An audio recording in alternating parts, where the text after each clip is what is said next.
go crazy. It's like, I think it's the stress, because it's always around bill time. My lips start peeling, and it's probably because I'm unconsciously biting them.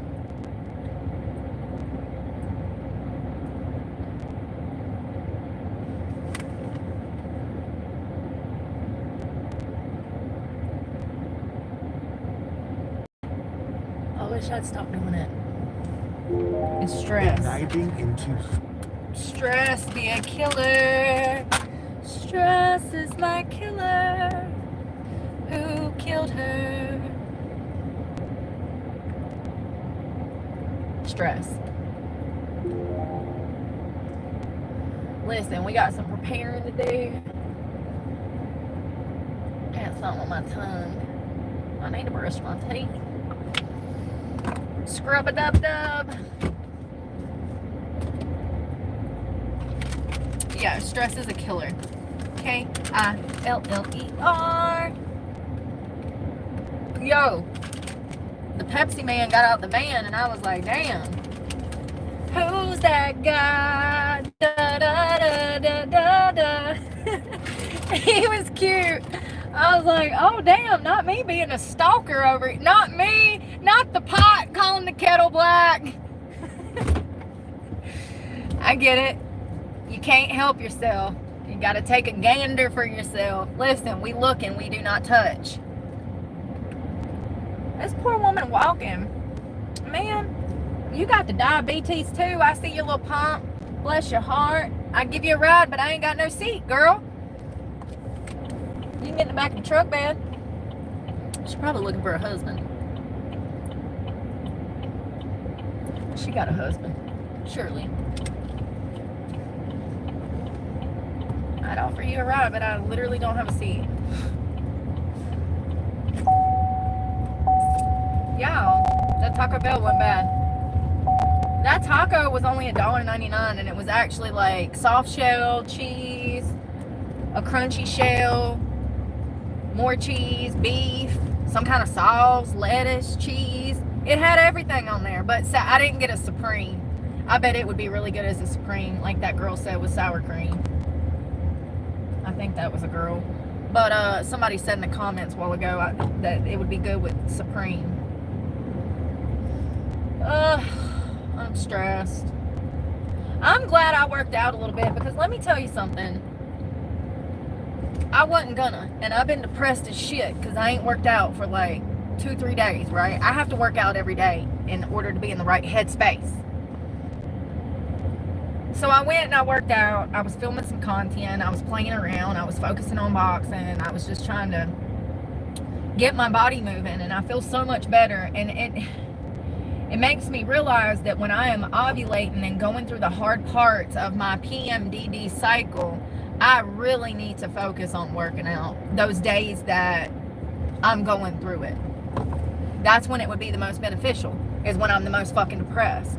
It's just pulling yourself out of that depression long enough to get your ass in the gym, getting 180 milligrams of caffeine in me, getting me in a cute outfit, because I'm the type of person that, like, I like to brush my teeth and have my hair. Listen, when I live in a house, I am dressed to the nines all the time. I'm homeless. I live out of a car. So the fact that I even look this good is a miracle, in my opinion. I give myself credit because nobody else does. So I have to toot my own horn. But it is imperative to take care, to brush your teeth, to wash your face, to shower every day. And when you don't do those things, it impacts your mental health even more significantly. And that depression is so dangerous. Depression is the silent killer. And I don't think it's silent anymore. I think we have such an epidemic of depression. I mean, just so many people are feeling it. I don't think it's silent anymore. I think it's right in our faces. I think people are literally screaming from the tops of buildings because they don't know how to handle all of the pressure and depression that they're suffering with. So many people I know suffer with depression. I mean, they just stop. They just stop. Stop what? Everything. They just stop everything. It's just a cycle of, well, for me, let me speak personally. For me, when I fell into a depression in 2021 and I put on like 80 pounds in a year, it was about 6 months after I got clean. My my heroin addiction and my new sobriety turned into a food addiction. So I went from doing heroin 2 or 3 times, or 5, 10, 20 times a day, to eating food and replacing it with food. And then I also got put on hormonal birth control, which we all know causes infertility, and allegedly. And I gained 80 pounds in a year. And it was just a cycle of food, watching TV, food, going out with my friends to drink, food. And it was a vicious cycle. And the more I ate, the bigger I got, the more depressed I got, and the more ashamed of myself I was. And still and yet, I couldn't put the fucking food down. Like, it's the only thing that made me happy was getting those meals from DoorDash, getting those trying new appetizers from Chili and shit. Like, it was the reward center in the brain.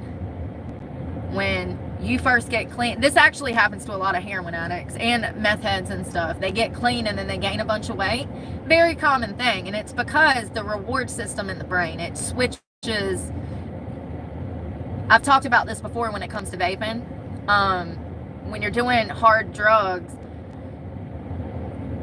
you're rewarded every time you do them. That's why they're so addictive, is because every time you take a hit of meth or a needle of heroin, your brain, it's the most fulfilling and excited that your brain seems. It's the reward system in the brain. And a lot of people replace that with food when they get clean, unintentionally, subconsciously. It just becomes a pattern because they have to eat, but they start eating more and they start eating more often. And before you know it, you've done put on 80 pounds and it sucked. It sucks so bad. That's a hard cycle to break. The bigger I got, the more depressed I got, and the more ashamed of myself I was, and the more I isolated. So it's a vicious cycle that's absolutely a killer. It's absolutely a killer. I remember when I chose to look, like when I remember stepping on the scale and being at 204 and freaking, first of all, I was wearing like my bras were so big, the whole cup could fit on my head. I've posted some pictures and I have more someday. We'll do more videos. I'll post more clips, but my boobs were so big that it was literally hurting my back so bad. My shoulders, my neck, my spine, they were like screaming for me to do something about this situation. I'm so glad that I turned it around. But there was a pivotal moment where I stepped on the scale and I was like, even when I got into the 180s or the 160s, I knew it was bad. I knew that the problem was just going to snowball and I was going to get bigger if I didn't do something. But it even in 160s and the 180s, it wasn't as bad to when I saw those triple digits, the 200 mark. That's when it was a pivotal moment. It's like, I'm either going to do something or this is going to get so bad that it'll lead to my demise because I'm not going to be able to take care of myself. Even at 160, I had a hard time breathing, being a smoker and then drinking and then eating bad food. 3 strikes, you're out. It would have only been a matter of time, a few years. I would have been diagnosed with diabetes and I'm already having health problems as a skinny person. So I know that it would have affected me. It was a pivotal moment to try to change. I need to work out more this week. I really do. I got a new key tag from the little gym. I need to put it on my key ring. I need to work out more. I saw somebody this morning that's running their second marathon. Who was? Oh, Jelly Roll. Jelly Roll. Jelly Roll run his first. So first of all, Jelly Roll has had weight issues clearly, and he's lost a few 100 pounds now, right? So he apparently ran his first marathon not too long ago, and then this morning it was posted that he ran his second marathon. I think it was like a 5K or a 10K, which is still way to go. Way to go. It's the middle of summer, honey, so it was hot first thing this morning when he was running his ass down that road. It ain't no small feat, It's not something to, yeah. Good for him. Good for him. He looks great too. And he probably doubled his life expectancy. Seriously, how old is he? Hey Google. You bitch. Hey Siri. How old is Jelly Roll? How old is Jelly Roll? How old is Jelly Roll? You heifer. I sworny. I'm going the wrong way. Damn it, I'm gonna mess everything up.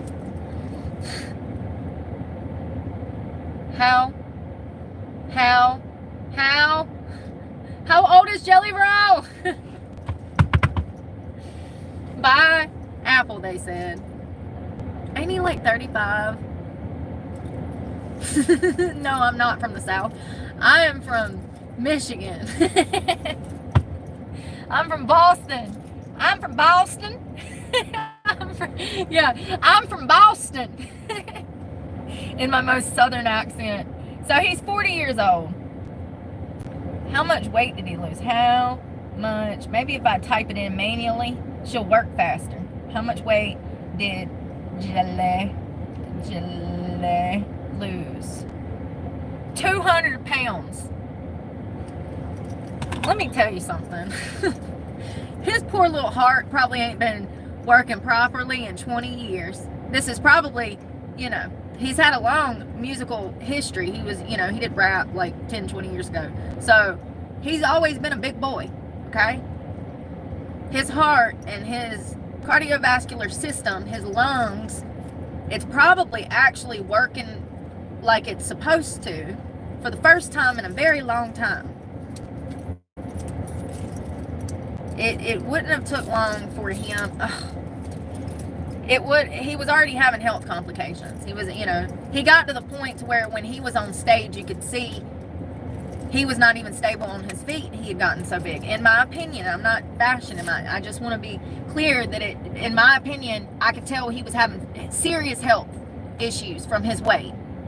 He even performed with, I think it was Winona Ryder, or one of the Judd sisters. And there came a point in the song where he was like shifting on his feet and she was kind of propping him up. Let's see if he's had Ryan Upchurch. I like Upchurch too. Upchurch never sold. He never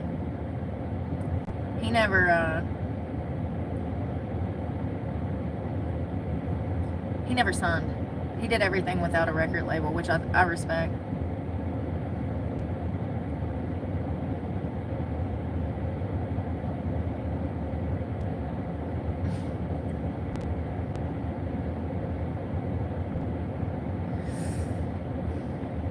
He was over 500 pounds at one point. He's been doing diet, exercise, and he said he changed his mindset. And I always say, change your mindset and change your life. That's been one of my literal little quotes since I opened this channel. He's also mentioned his battle with addiction to alcohol and drugs and his journey to sobriety. I think he's California clean, which is, so California clean would be no hard drugs. It would be marijuana. So it's people that are in recovery that smoke marijuana. So there is, medicinal uses for marijuana. And if a patient has PTSD or PTSD or maybe a mood disorder or something like that, barbiturates are a much dangerous drug. Xanax, there's no debating this. Xanax kills way more people than marijuana would ever even think of killing. You know what I mean? So there's a lot of people that have mental health problems or small emotional problems, and they use marijuana medicinally to take care of these things as opposed to big farm medications. And so they call it California clean. There's also some people that just want to smoke weed recreationally after getting clean off of hard drugs. So I think that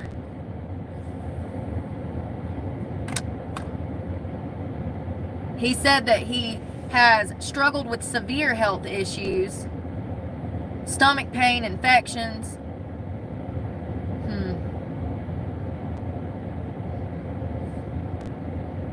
Good for him. Good for him. Yeah, I agree. Alcohol kills way more people. Hey, Emily. Yeah, I would agree. Alcohol is way more dangerous than marijuana. Way more dangerous. Y'all, it's supposed to rain here for the next week.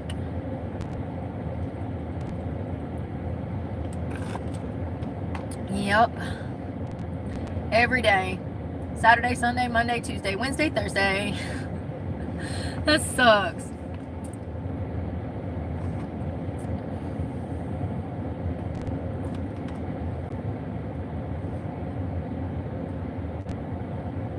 Huh. A lot of people are getting on this weight loss kick. Lizzo. Oh, damn, yeah, it probably rains quite a bit over there, Brooke. Lizzo lost a bunch of weight. You know, and which is crazy because she was the face of the fat positive body movement. And now she's done dropped like 150, 200 pounds. There's a lot of people that have gotten on this health kick. Nick Avocado lost like 200 pounds. Now he's trying to gain it back by doing more mukbangs, which is crazy. First of all, I find his work some of the most decrepit forms of content, you know, like, it's exhausting. This whole platform is just crazy. I mean, it really is. It's some of the most disgusting content. And I just be wondering who's watching this stuff and like the mentality behind the person taking in the content. Like, I don't know, man. Call me crazy. I just feel like we are in I feel like we're on a burning plane that is barreling towards the ground. You know what I mean? Like the whole country, we're just... Oh my God, speaking of barreling planes and fires, do y'all know that a man lived on that India flight? What in the Travis Barker is going on? So yesterday, there was a flight that just fell out of the sky in India. It was a Boeing Dreamliner. This was the first time that this plane, which was... Oh, there's so much coming at me right now. It was a 2011 Dreamliner Boeing 787. It's the first time that one of these have ever crashed. Side note, can we stop acting like a 2011 plane is a new plane? My truck is a 2017 and it's literally falling apart. And it's a car. Planes, trains, they're made a little bit better than automobiles. I mean, clearly planes are going to be in the sky, so there's different security measures. They're built structurally stronger, blah, blah, blah, blah, blah. But planes would break down just like a car would break down, and things would start going wrong, and they need regular maintenance. And in my opinion, a 2011 aircraft is not a new damn plane. The media has been reporting that there's no reason this aircraft should have fell out of the sky. There was 240 something people aboard. It fell out of the sky. There was 2 pilots and I think an attendant on the plane that also perished. It dropped into this like medical school, hostel, student medical building. Listen, 5 people were killed from the plane crashing into the medical students. Tons of other injuries, potential other deaths. And lo and behold, when first responders are showing up, they got buildings on fire, bushes on fire, the jet fuel from the Boeing aircraft.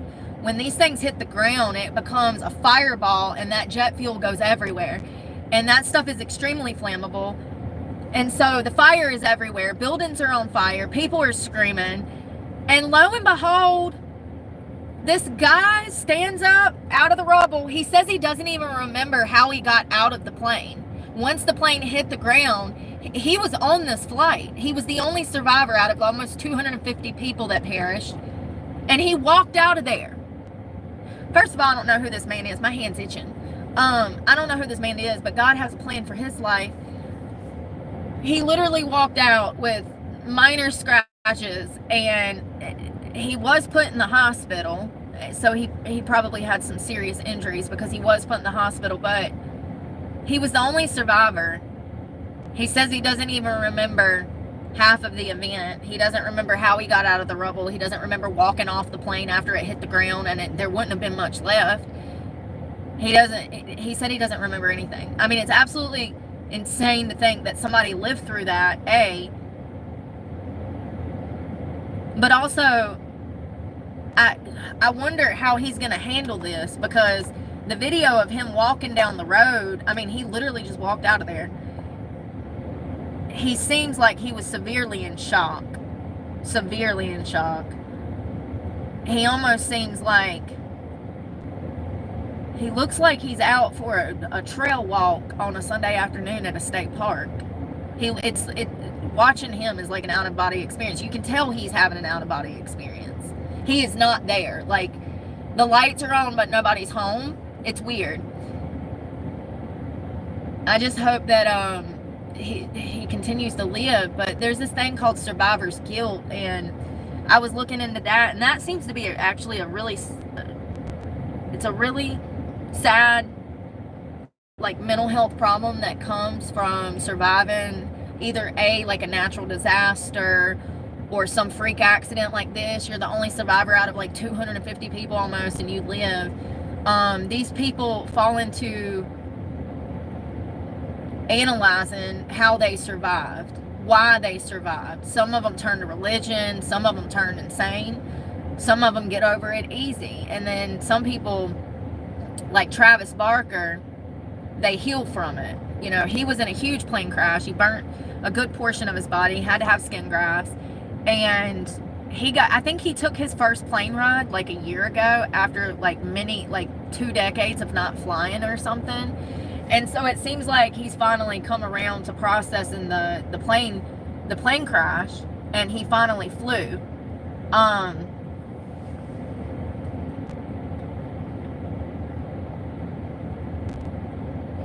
Yeah, I don't know. I think that I feel bad for the guy. I do, because he seems like he was really traumatized.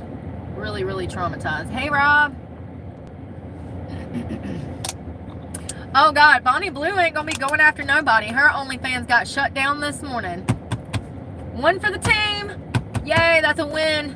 That's a win for the right. Yeah, her OnlyFans got shut down this morning. She decided that she was going to go put her nasty self in a glass cage and open herself up to being a petting zoo. You cannot... The level of depraved, it's so concerning. It really is. It's so concerning the way that society is headed. This is what I'm saying. We're literally on a burning plane as it's just spiraling towards the ground. Bonnie Blue is a perfect example of how society is just ruined. It's ruined. Ruined.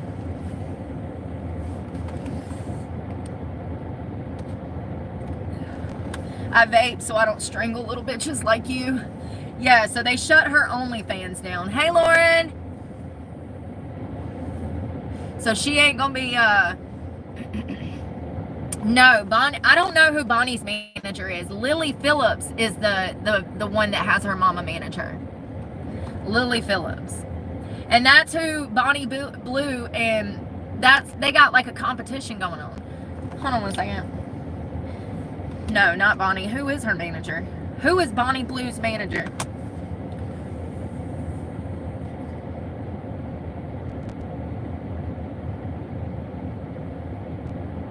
Yeah, her OnlyFans. You know it's bad when OnlyFans says, oh no, oh, that's too degrading for us. We can't allow that. Oh God, we're banning your account. You're too decrepit. You know it's bad when OnlyFans, a huge... So, you know, they're sexual predators. They exploit these girls. They promise them things that they cannot promise them. I heard an OnlyFans model on Caleb, who is the finance guy, young millennial. His name's Caleb something. He has people on his podcast, and he goes over their financial records, and he tells them how to curb their spending habits or how to invest. He gives them financial advice. He had an OnlyFans model on there. She said she makes $200 a month off of OnlyFans. $200 a month. Working 60, I think he said 40 to 60 hours, 70 hours a week. $200 a month. That's the reality. OnlyFans is, I blame OnlyFans for a lot of the problems in society right now. So yeah, you know it was pretty bad for OnlyFans to say, no, this is too much. This is too much. We're not going for this.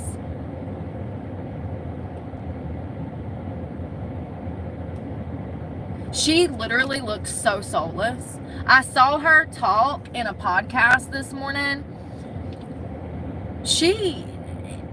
This woman has demons in her. I'm being like dead ass serious right now.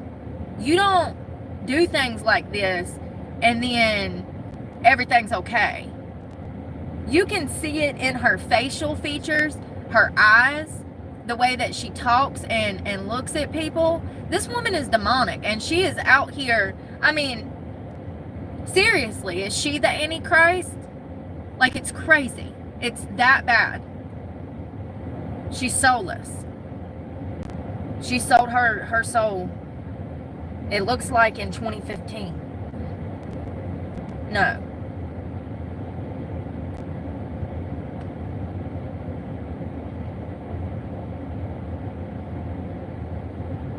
She was literally talking about having sex with 18-year-old boys, and the interviewer was like, don't you think that's a problem? That's a little weird. That's really weird. And she's like, no, it's not. They're legal. I follow the law. Like, she could not understand the dilemma in morals or ethics when it came to her being a grown woman messing with children who just turned 18. She could not comprehend that an 18-year-old boy was still a child. It's disturbing. And the way she spoke about it was so passive, vulgar. This woman's soulless.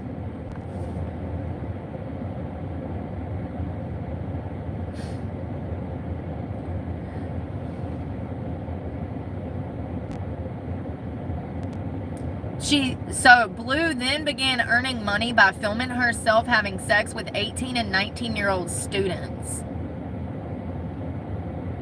Then she started having sex with married men.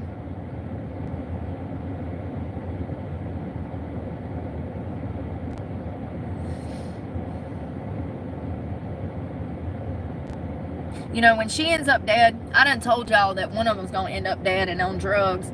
Bonnie Blue and Lily Phillips, statistically speaking, one of them's going to end up dead. And the other one might end up in jails, institutions, or death too. I mean, this is what this leads to. That they are actively destroying themselves. And this is going to lead down a path that leads to their death, in my opinion. I wonder which one it'll be. I done said there's a 50, I'm putting my bet that there's a 50% chance. I'm saying there's a 100% chance that one of them is going to end up dead. Statistically speaking. I mean, they are literally destroying their lives, their bodies, their mental health, their spirits, their souls. And I don't think Bonnie has any of that anymore. I think that she got rid of that many years ago, because the way that she talks about degrading these children, only somebody that works for Satan could be pushing this baloney.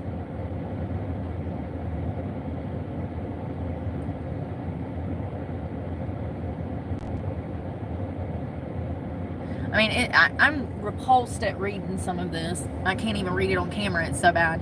Pretty much, long story short, OnlyFans banned her this morning. Yeah, OnlyFans confirms Bonnie Blue has been permanently banned from the site.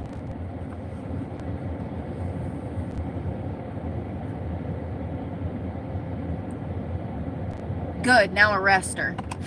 For what? We can start with potentially transmitting STDs through improper testing before the 1,000 guys she fucked. Remember that? Remember she had sex with over 1,000 men? Well, there's no way to properly test that many people properly for STDs. So everybody that screwed her and everybody that was at that event that had participated is putting their lives in danger and their health in danger, because there's no proper way to test for STDs properly with that many people in such, there's no way. There's no way to properly do this. This is dangerous any way you flip it. And she should be arrested on those grounds. Facilitating prostitution, I don't know. What do you want to call it? Tell me in the comments. What should we call it? What should we call it? Seriously. I have a job. Thanks for supporting my channel. Yeah, I think she needs to be arrested. 100%. Bonnie Blue and Lily Phillips should both be arrested. It needs to be known that this behavior is predatory. I mean, and you know, it's sad because she sits there and talks about having sex with underage people, soliciting prostitute. You know, she posted an ad online and said, "This is my address, come and meet me here." And then all of these men showed up and she had sex with them. Like, it's just so disturbing. And this is how STDs are passed around, and this is how and other young guys see this. They think this behavior is normal. They don't know any better, because God knows nobody teaches these children about STDs and the dangers of online dating, the dangers of meeting strangers off the internet. No.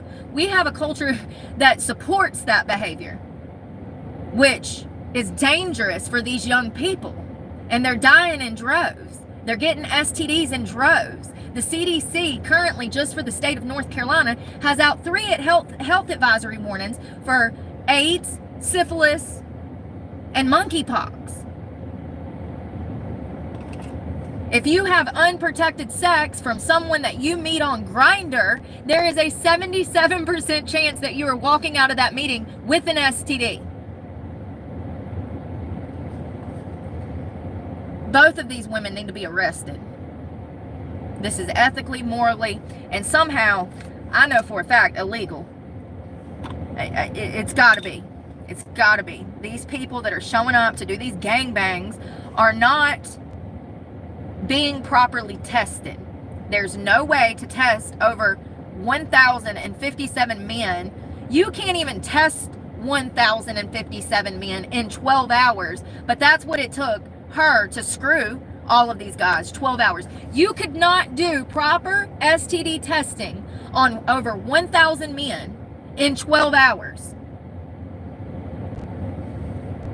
The policy and the procedure that they go through for these meetups is for the guy to get his own independent testing from a lab, which is just a piece of paper that he then takes a picture of and he sends to Bonnie Blue's team.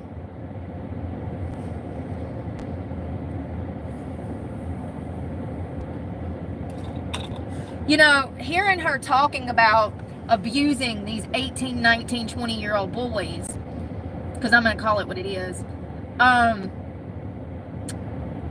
she's soulless. There's no, you can look in her eyes and tell that she sold her soul. And her motive is to spread this degeneracy all over the place. Her motive is to harm humanity. She is one of the most soulless creatures I've ever had the displeasure of having to listen to. She was on a podcast with another OnlyFans model, and it's disturbing how she thinks. It's disturbing. She's a cold, evil woman.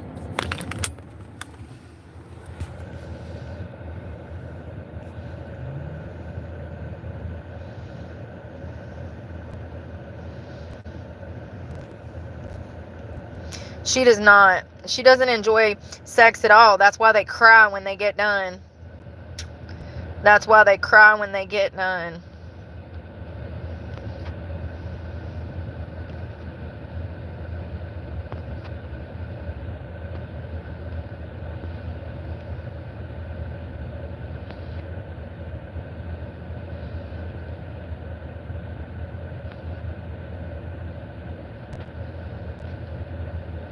Anyone being degenerate will be blocked.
morals anymore because they're self-motivated.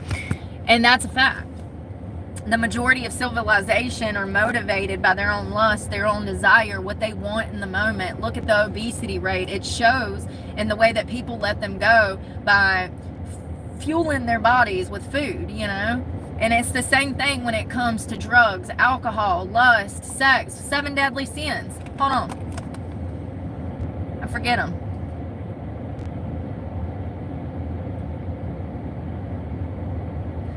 Lust, greed, gluttony, sloth, envy, wrath, pride, greed, lust, envy, gluttony, wrath, sloth.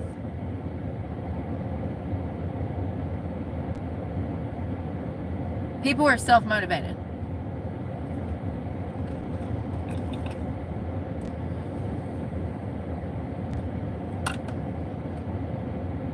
So no, they don't have morals and values because they're self-motivated. They're always looking for instant gratification, exactly. Unholy and rotten, yep. It's crazy.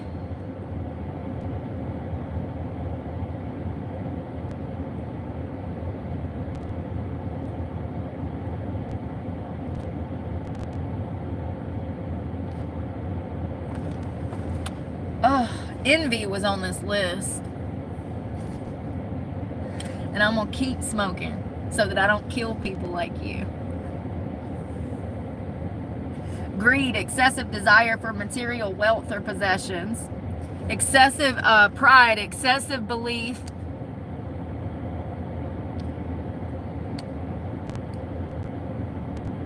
Tsunami in California. Well, listen, maybe it'll put some of them damn riot fires out for you. Maybe the tsunami will knock out the fires and the protesters. I love California sunshine too. So, greed, pride, excessive belief in one's abilities, often seen as the root of all other sins. Lust, intense desire, often for sexual pleasure, but also applicable to the pursuit of money, power, and fame. Envy, jealousy or resentment towards the success or possessions of others. Gluttony, overindulgence or overconsumption, usually regarding food with drink. Wrath, intense or uncontrolled anger or hatred. Sloth, laziness or avoidance of work or duty.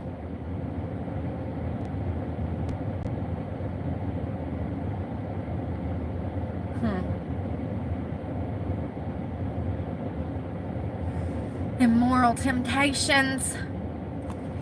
Immoral temptations. No, I never said I was originally from Cali. Some of y'all really.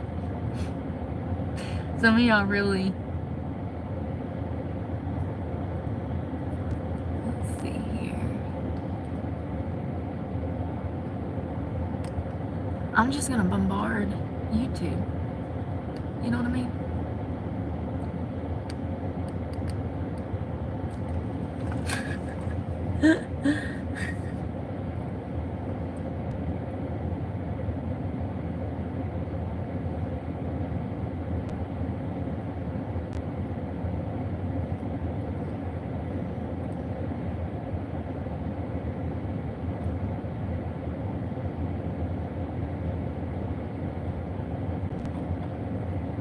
It's hot. I don't see nothing about nothing. Ain't nothing going on. Oh, Iran's damn trying to kill Israel. I forgot. Yeah, they been launching missiles and shit.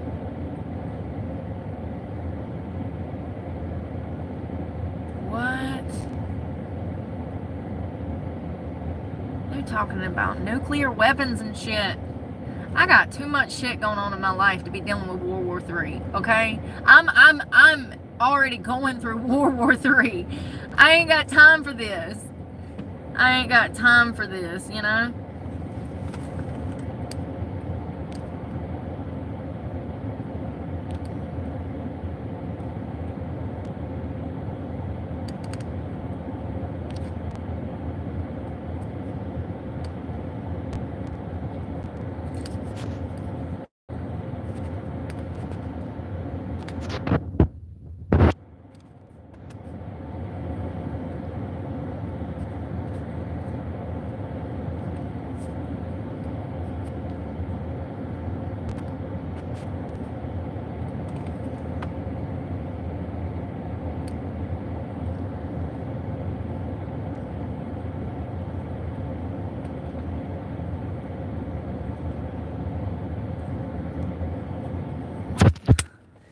Dang YouTube, I'm so sick of YouTube. They need to damn figure out how to damn fix this glitch in the system.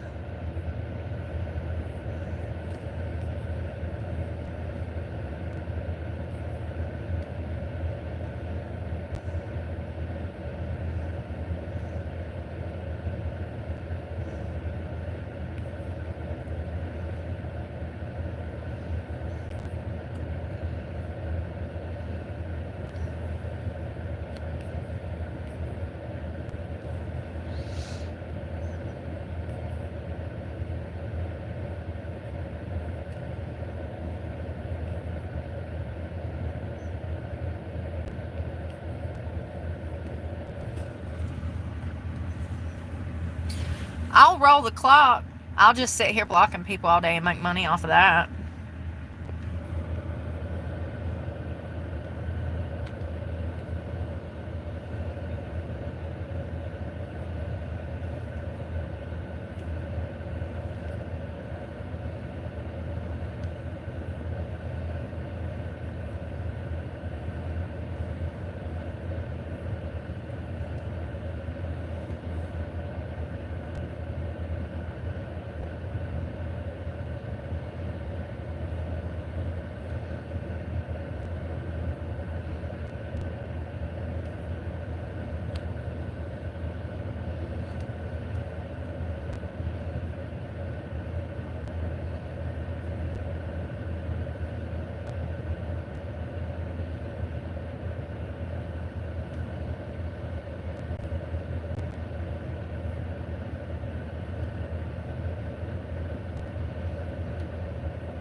Y'all care so much what other people think y'all so much. Y'all think that I care. It's sad. Who gives a fuck? Stop caring what losers you don't even know say about you. Stop caring. Why do you value someone you don't even know's opinion about you? Y'all call me crazy, but y'all out here literally caring what everybody thinks about y'all. Oh, I love being ahead of the curve.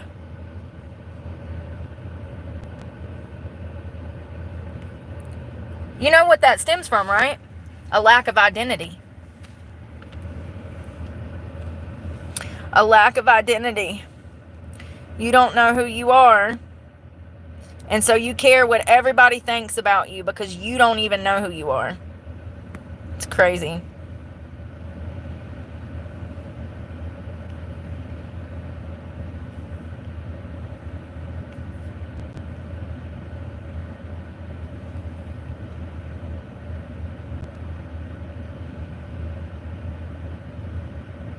Thank you.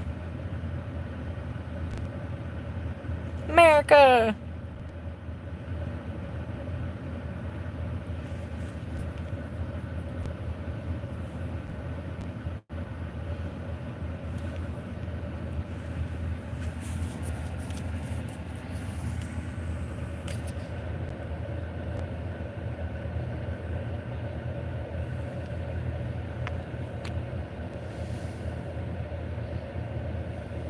I'm going to give YouTube so many of these reports, they'll have to do something.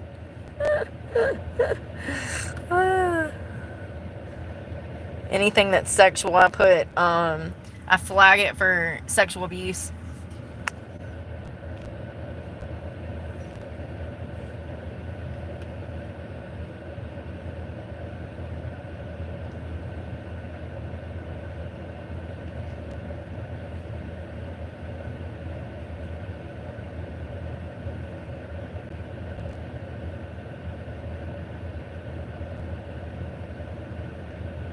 Yeah, I know. YouTube allows it. YouTube allows it.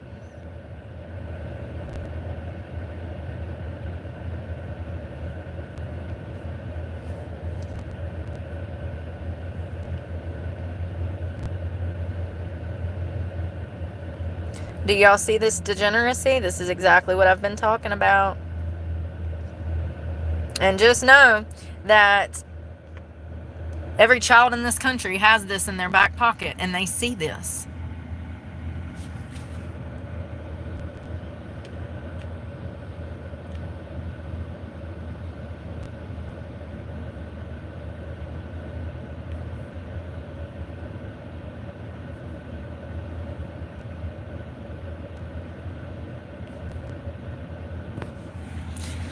I guess I'll just sit here and keep making money. Yep. People like that are exactly why I'm a felon.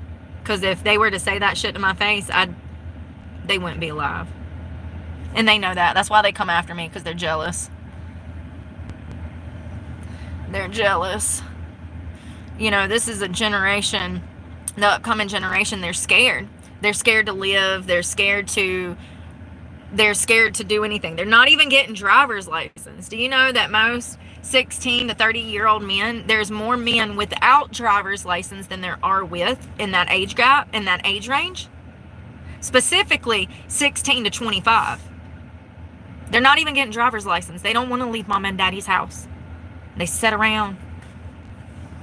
They sit around on the internet. You see the little, pay attention to the screen pictures, the pictures that's next to them. These are not respectable people who I'm blocking. We don't do retracted messages on this channel. You're supposed to act like an adult. If you can, then you can stay. If you can't, there is no homeless shelter. Some of y'all are so jealous. Y'all have got hard-ons watching this. The only people that comment negative shit are people who are jealous, honey. That's the only people that comment negative shit. Never have I ever jumped in the comment section and started spreading hate. That comes from self-hatred. That comes from self-hatred. Anyone sexually harassing me will be blocked. You're cute qualifies as sexual harassment on this channel. You don't know me. You clearly are. Look at you commenting.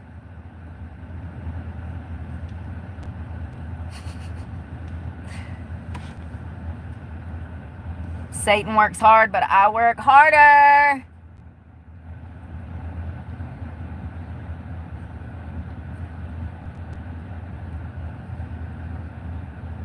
I love it. Making money, talking shit again. I'll be getting on here. I got all these good reports. We'll save them for Monday. Got all this good stuff, this good content.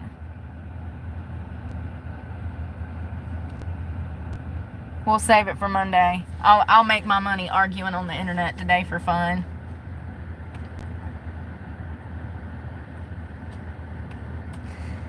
Oh, the degeneracy. There was another kid that committed suicide this week. 14-year-old TikToker. Yeah, because of bullying. Because of what you're watching in my comment section led to that poor child's death. You know?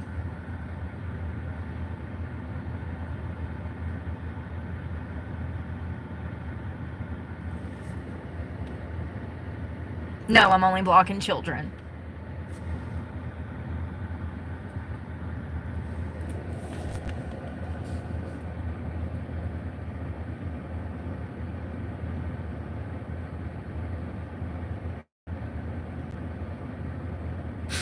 Thanks, Ellie.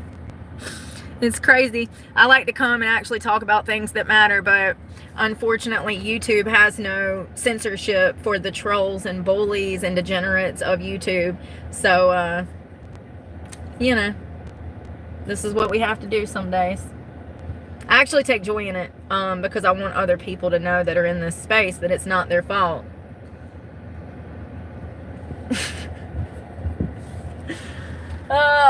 I've always told the truth about these channels.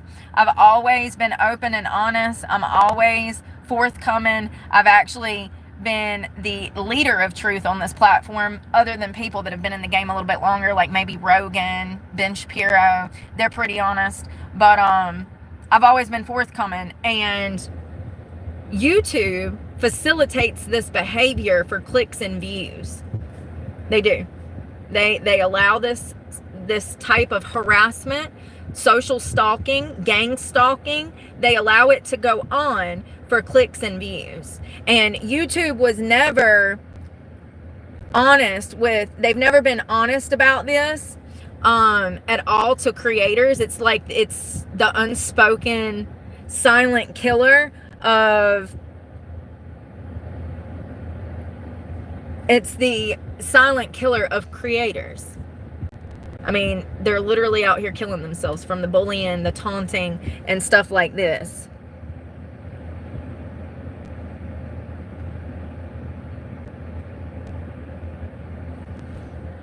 There's billions of people in the world. You're not going to disrespect anybody on this channel. That includes me or my followers. You will be blocked. We're setting the standard over here on this channel. I wish that other creators would do that for themselves so that we could fix this problem, because it's illegal. Extremely illegal.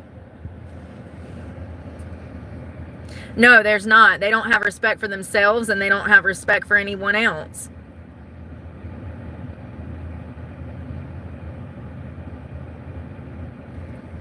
I'm not putting up with it.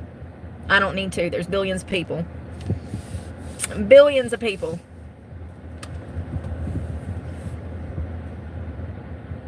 Yeah, and it'll get worse. I mean, now they're being gunned down in the streets and shit, so.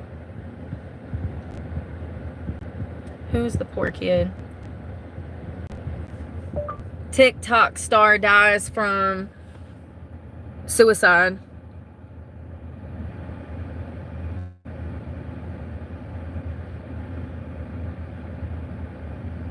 I just unhid that. YouTube has a glitch.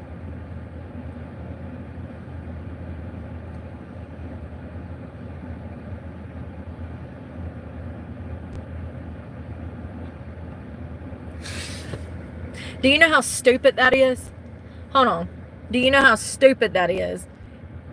So, YouTube can censor me as a creator, but it's my job to censor billions of people? Some of y'all are so fucking dense. I hope you never get into content creation, because you're going to fail miserably. Fail miserably. Oh, that's funny. YouTube, be safe out there. Thank you. Oh, it's only degenerates that talk shit. Adults agree with me. You know, I know who my followers are. I see my stats. I know my analytics. And there's a lot of adults. It's only adults that follow me. It's children that come here and act like children that I have to block. And it's absolutely crazy that YouTube censors me. I can't talk about vaccines. I can't talk about heart conditions linked with vaccines. I can't talk about anything that's of value. They want to censor me. Just like when Mr. Robert Brooks was found. I got the most beautiful teeth. Are you joking right now? God, some of y'all are literally so insecure.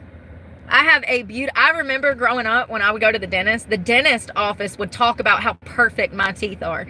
You need to sit the fuck down somewhere with your shenanigans, honey.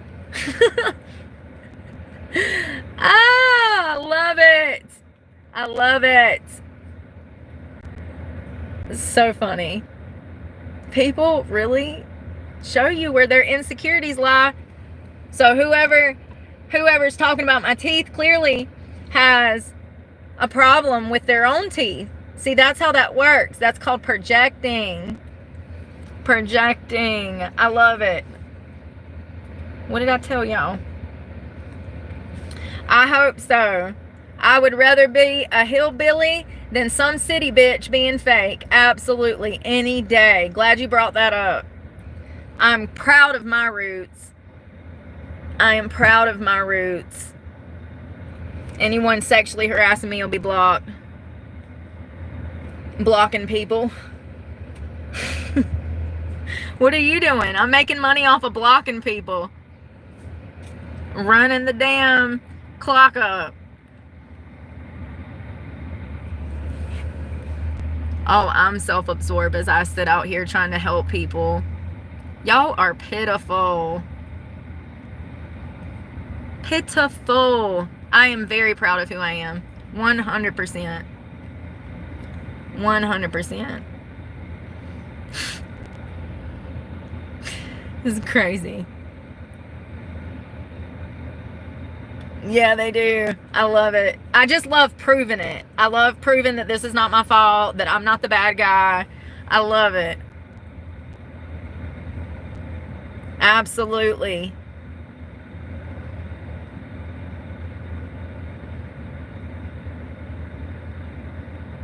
I really don't even think they realize that they're sexually harassing me when they're talking about my eyes. Like, that's what I'm saying. Like, they literally don't know that what they do is bad. And that's what I mean. We're at a point in society where they do not know the difference between right and wrong. Social media has gotten them comfortable with hitting on me, complimenting me, and you would never do that to somebody in public. Why do you think that you should do that on the internet? Oh, because you hide behind a fake screen name with a fake profile pic, and you don't have to take accountability for the degeneracy that you implement on the internet.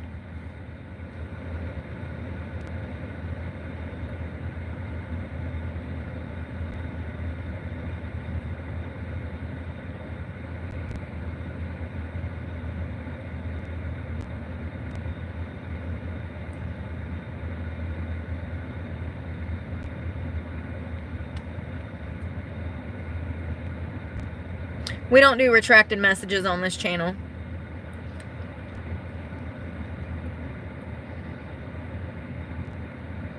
Why would I want Brad Pitt to hit on me? He's a degenerate. He's a horrible human. He gets drunk and beats fucking Angelina on a fucking airplane, and you think that I would want a man like that to speak to me? So, see, that's y'all's problem. Y'all think that I'm like you. You would love for Brad Pitt to hit on you. Like, oh my God. That's y'all's main problem. Y'all think I'm like you, and I'm nothing like you fuckers. Not the ones that are commenting fucking negative shit, sexually harassing. First of all, you never ask a woman her age or if she's married. It's none of your fucking business. Some of y'all need to get it together. There's literal laws against it.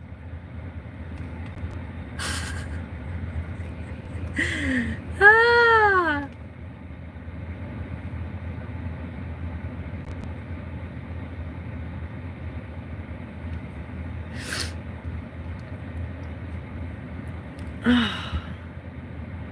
Me neither. He's ugly as hell. And he's got little man syndrome. He's only like 5'8" or something. And you know, guys that are short like that, they take it out on their fucking spouses because they feel inadequate. So, like, no, that's a whole thing. It's called tiny man syndrome. It's a whole psychological epidemic in men that are not happy with themselves that come to the internet to do shit like this. Oh no, but a while ago I was too old for an OnlyFans. Y'all can't even make up y'all's minds. 1 minute, where's my OnlyFans? The next minute I'm grandma with horrible teeth. Then the next minute it's what's your OnlyFans? Y'all don't even know what you're looking for. Y'all are so lost. You better find Jesus. You don't even know what you're looking for. It's crazy. It's so sad. It's so sad. Like, people are literally so lonely, and all they need to learn to do is to love themselves. It's so, and it shows. It shows.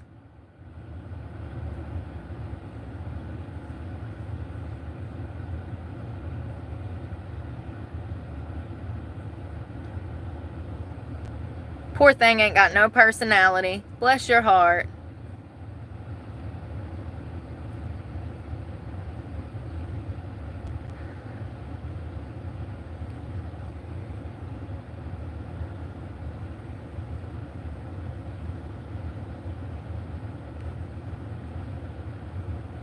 Oh, so, listen to this. Somebody just said driving while on your phone is illegal. Not in my state, baby. Not in my state. And I didn't know I was driving.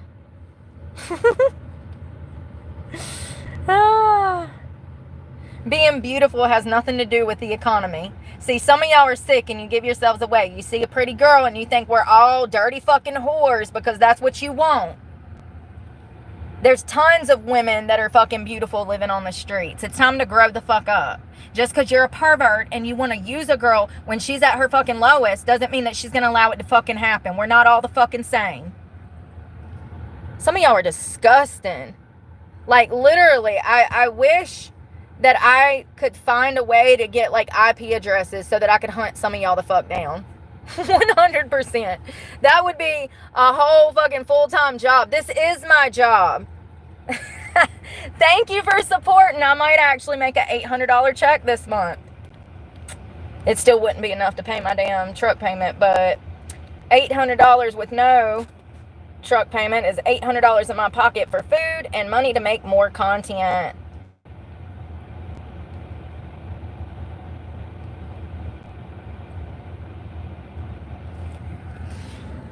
Hey Rock, how are you doing? Long time no see. We don't do retracted messages. That makes you a bitch. Thanks for showing the internet that you have no balls. Only children behave that way. Thanks for showing the internet your character. We're fishing.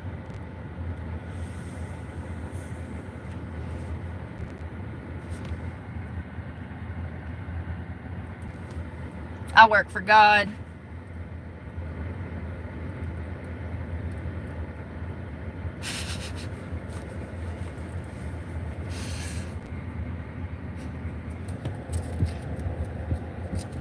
I am doing all right. I am doing all right. Better than half of the country. And I've done lost everything and I'm going to lose it all again. It's so crazy. I mean, I'm so grateful. So grateful. Praying for Canada.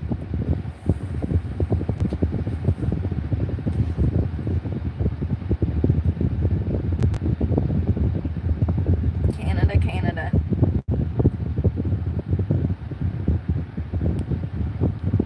Oh God. I hear EMS. I'm hungry again. That's why I don't like fast food, because you're hungry again in an hour.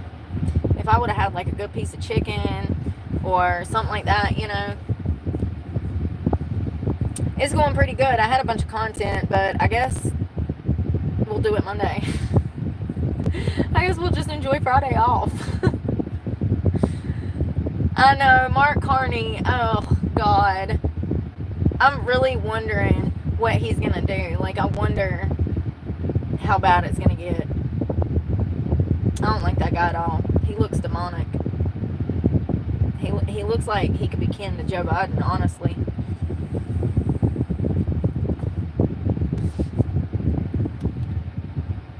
Yeah, I know, he's a stalker.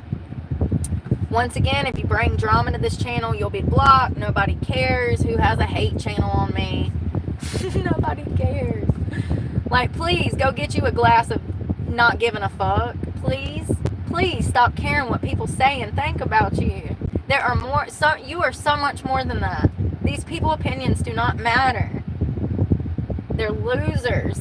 Anyone that has free time to sit around talking about you is a loser. They should be out here trying to better their lives like I am, not concerned about what I'm doing. Only losers become infatuated and obsessed with somebody. This is nothing new. I don't care. I think it's funny. It goes to show that I'm actually not the bad guy, that everything I say is true. So, leave the drama. Leave the drama. He was trained by Trudeau. He worked under Trudeau. So I think they're going to operate the same. I think he's going to operate like a Trudeau on... I think he's going to be Trudeau 2.0. He's going to be Trudeau 2.0. Because he's a banker. And he had a long history with like the Bank of England and all of these investment groups. Like, he's a swindler. That he spent his career working for financial institutions, getting them the best possible outcome financially. It's a recipe for disaster. Recipe for disaster.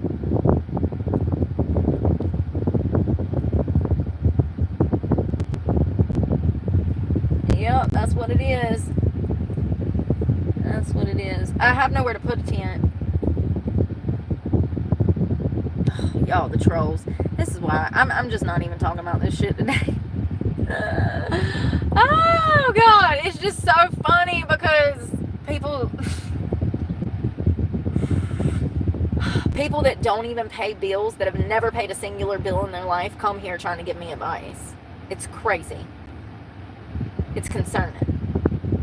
Stop listening to losers.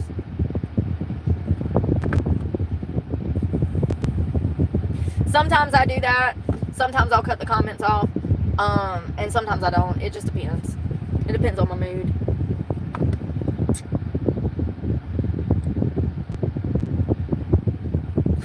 Imagine being called insane because you don't believe in abortion. Imagine being called insane because you don't believe in violence. Imagine being called insane because you want to see people be happy with themselves and you want to see them in happy, functional, stable relationships. Imagine being crazy because you know that the purpose of life is to spread God's word, to teach God's word, to lead people to God's word, to talk God's word, to walk in God's light. Imagine being crazy because you realize that generational trauma trickles down, causing horrible societal issues along the way. Imagine being called crazy because you want people to respect themselves, not overeat, leading to health problems. Imagine being called crazy that you recognize that homosexuality is a sin and a pathological mental health issue. Imagine being called crazy because you don't believe in the World Wide Web. Imagine being called crazy because you believe that books and education should come way before technology and AI. They call me crazy because I believe in whole foods and non-processed, dyed, processed shit. You know, this is a hill I'll die on. You can call me crazy till the cows come home. I don't give a fuck what anybody thinks about me, baby. I know who I am. Who are you? You don't even know. It's funny. It's really comical. You know, and this is what they talk about in Revelations when they say that the evils of the world will be celebrated and the good of the world will be destroyed. I've never done anything to lead people down a wrong path. Ever. Ever. And I never will. Because I'm led by God. I feel bad for people that don't know who they are because this is where this hate stems from, self-loathing. Jordan Peterson said himself that self-hatred is related to miserability or being miserable. So it stems. Those things go hand in hand. A lack of respect and love for yourself leads to you being a miserable sack of shit and treating others like shit because you're not happy with yourself. That's where bullies stem from. Inadequacies and insecurities. It's a fact.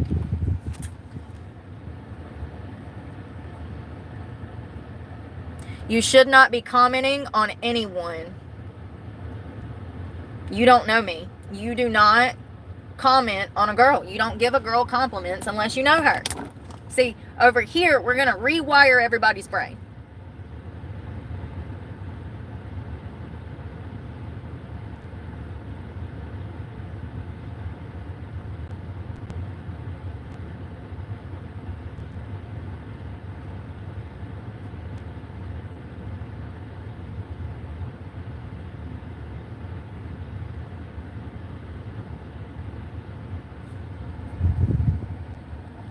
The devil works hard, but I work harder.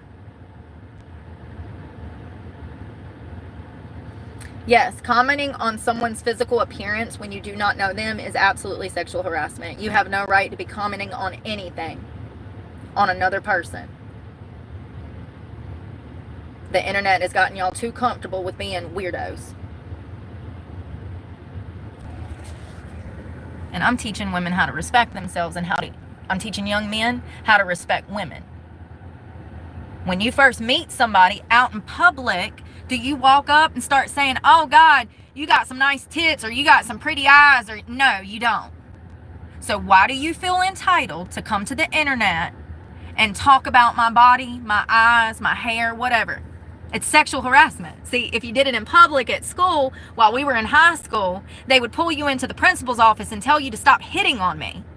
Same thing goes for college or the workplace. HR would get involved and they'd pull your ass into an office and they'd be like, hey, you need to leave that girl with the pretty eyes alone. So why do y'all think that it's normal to come to the internet and do it? Why do you think it's normal? Look at every time. I just want you to know that you're falling into the category of predator when you do it. You're letting everybody know that you're a pedophile. Nice to meet you. Hello, Germany. You get me. Women are taught to respect themselves differently than in the West over there.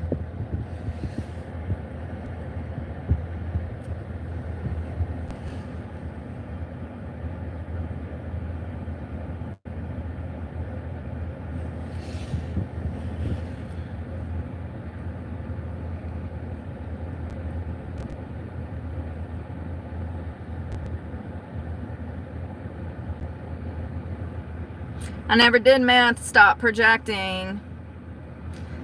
So that's the best they got. Y'all see this? That's the best they got. Imagine saying this was a method. But they don't hate themselves. They're not jealous. They're not jealous. They're not jealous.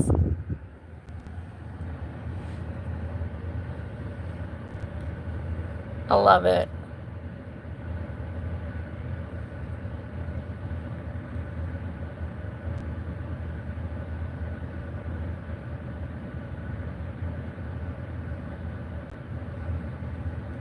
Exactly. Nobody holds anybody accountable. Exactly, Spencer. Exactly. Nobody wants your fucking comment. Nobody wants your comment. Matter of fact, nobody wants you around at all, which is probably why you're fucking single, because of how you talk to women.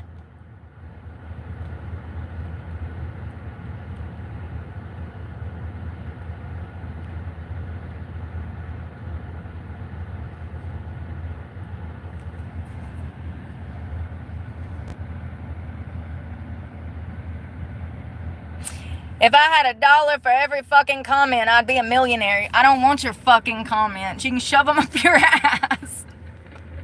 It's a shame that you think that I need them. It's crazy that so many other women are so desperate for attention that they fucking... That's why y'all behave that way. Because these bitches are just thirsty for it. I see them in the gym. I see them everywhere. The way that they behave, the shit they post on social media. I blame the women and the men. Seriously. Because, like, women are not in a place where they love or appreciate themselves, so they look for validation on the fucking internet. I'm not that fucking woman. See, I have a brain and I have a mission. So, yeah. Nobody wants your fucking comments. Nobody cares about your comments. At all. At all. I think it's hilarious. No. See, it's sad. It's sad. It's hilarious. It really is. I'm showing y'all why these problems are so bad. And it's only going to get worse. It's only going to get worse.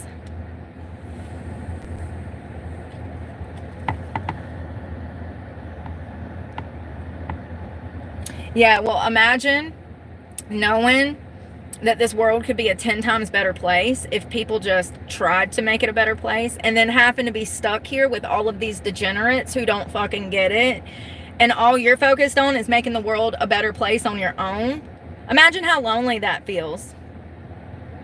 When you understand the purpose of life, when you are happy and you know what makes humans happy, and you have every outlet, including Satan, he's the leader, trying to prevent you from helping people, and you're stuck on this earth with a bunch of degenerates that clap like seals for OnlyFans bitches, you know? It's crazy.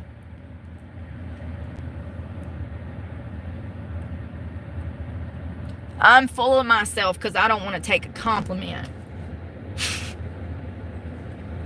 No, I'm happy with myself, and that's why I don't need your fucking compliment. I know who I am. I hope you find yourself one day.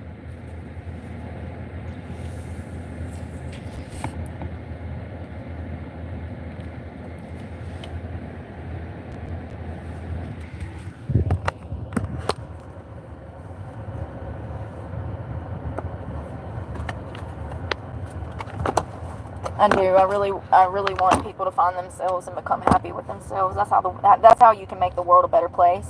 Become comfortable in your own skin. Appreciate yourself. Stop looking for freaking validation through people whose opinions should not matter to you.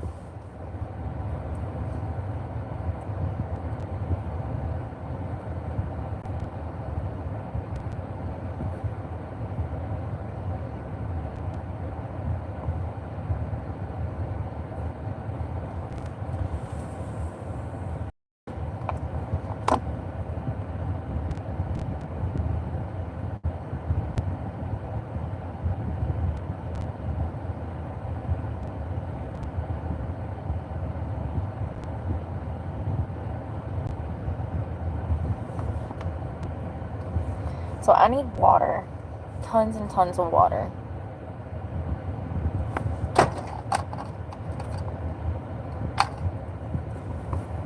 Tons and tons of water.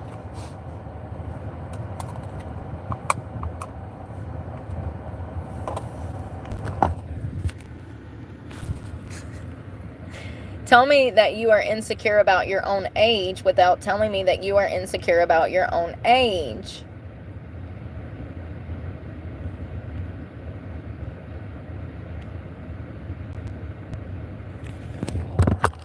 I am not old.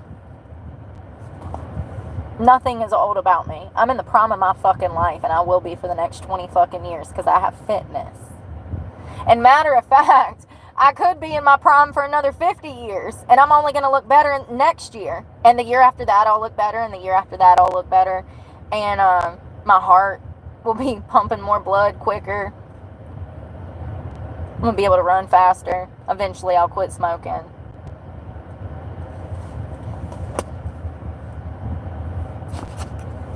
Tell me that you are bothered by your own age without telling me. Some of y'all are really caught up on the most purposeless shit, and it shows. Only children are concerned with age. Oh, and pedophiles. Only children and perverts are concerned with age.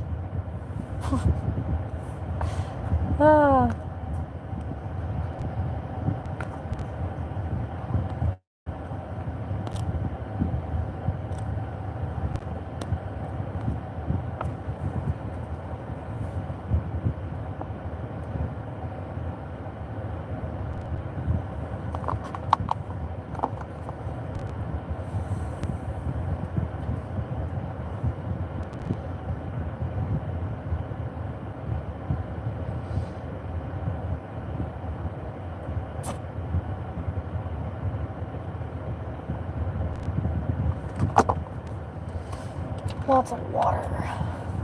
Yeah, me too. Me too. Yeah, you know what I saw today in McDonald's? They have these new, you know, the old play places? You'd walk into McDonald's and then it would have like the slide and it would have the fun room where you could go play. They don't have that anymore. They have,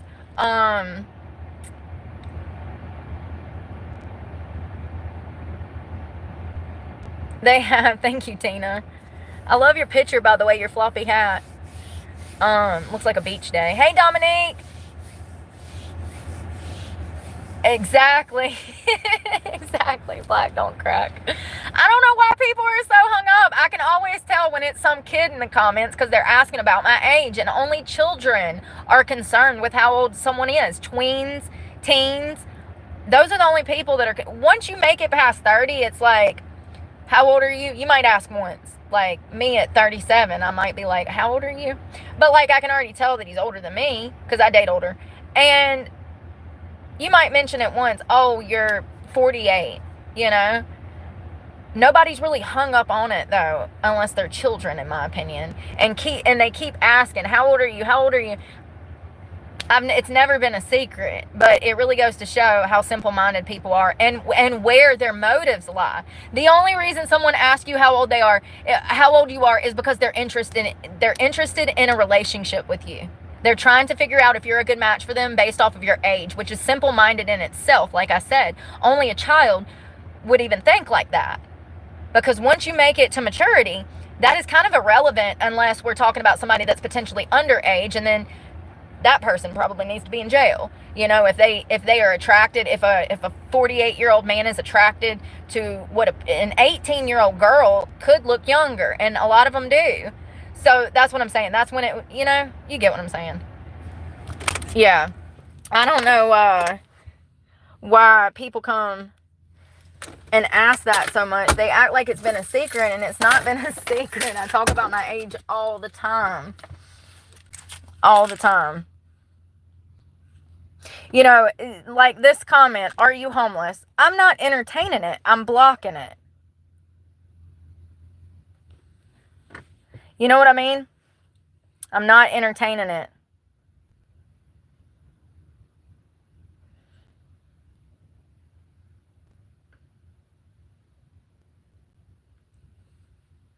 I just block them. I ain't got time for it. If you're going to come ask stupid questions, you're going to get a stupid response. Oh, I'm definitely in my prime. When I was in my 20s, I thought that I was so cute. It's crazy how you start to grow up and you appreciate like the aging process. Like, I am so grateful of where I'm at right now. I'm proud of my age. I'm proud of the fact that I'm still alive. Most of the people I grew up with are not even alive anymore. So it's a miracle that I'm here, because I died over half a dozen times. I've been legally dead over half a dozen times. Heroin overdoses. One time I was dead for minutes. So, you know, lips blue, face blue, hands blue, fingernails blue. I was dead. I think after you die and you get clean, because a lot of people die and they don't even process that they just died. It's only because I died and I got clean that I was able to process that. I think it gives you a whole new perspective on how grateful you need to be that God pulled you out of that, because it's only because of Him that I was able to do that. I remember the conversation. This is what we gonna do. This is what I want to do. Can you please help me? And He did. He was the only one there for me in that time when I chose to get clean. I got clean on my own at home. I isolated myself for over a month. I went and did seek a little bit of medical care through intravenous IV drips that ran me almost $400 a session. It's only because of that I really stuck with it. It should be part of treatment services, but it's not, because it's so expensive. They probably have on down. Yeah, that's what I was doing, Robert, and I've been off of that for 6 months now. So I came off of that in October of last year. Congratulations, Robert, by the way.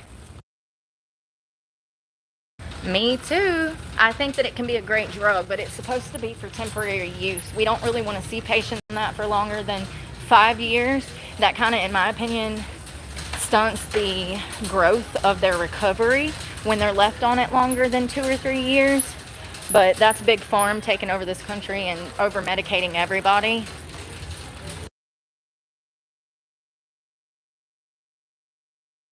Yeah, me too, Lindsay. If I had a chance to go back to my 20s, I would not do that at all. I'm happy where I'm at. The IV drip, I did that. I actually went to a place in High Point. I was so dehydrated, because when you're coming off of that, you can't eat or drink. And I was so dehydrated. I went over there, and it's saline and then a ton of vitamins. And it's almost $400 a bag for that, for one visit in detox.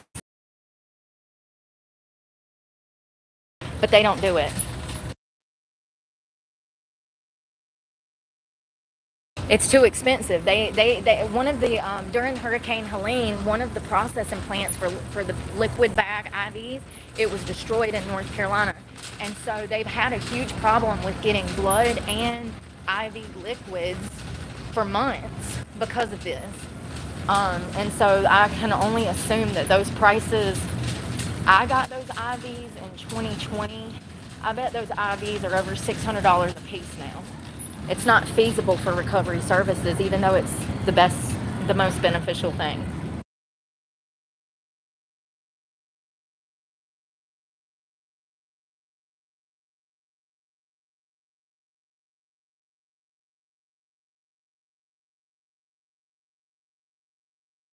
So first of all, somebody sent me an email and they were asking if they could put $50 on that recharge card, the Amex. I sent them the information and they were actually able to pay with their debit card to add $50. Thank you so much to the person that did that, because that's how I'm buying these groceries.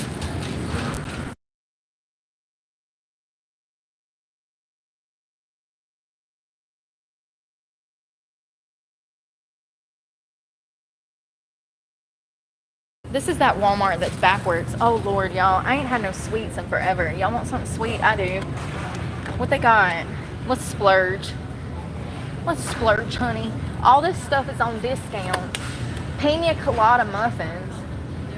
Shut the front door. That sounds so good. Can I have an actual pina colada with it? But I want this warmed up with a scoop of ice cream and an actual pina colada. I stopped drinking months ago. I'm joking. But in theory, it would be lovely. What is that? Oh, they're supposed to look like watermelon. I kind of want a donut, but I don't know what kind, y'all. These are just glazed rings. I want something fatty. I want a fritter. Where's the fritters? Lemon muffins. It's a little too plain for me, homie. I hope y'all can't hear that music. Y'all, I don't know which one I want. I guess I'm gonna do the glazed donuts. Them ain't even got no glaze on them. They ain't glazed. What the? Them's is glazed. Look at all the glaze at the bottom. Me too. I haven't had a pina colada in probably... Oh, sorry. I'm sorry. She on the front making it hot. Swing around. This is a grandma and her granddaughter, and she's trying to swing the cart out, and I'm trying to get out the way. She's like, sorry. She's making it... Her granddaughter was standing on the end of the buggy, and she's like, she's making it hard, and the little girl goes, nuh-uh. Rum muffin. I ain't never had it. Oh, I've had rum cake. That stuff is really good.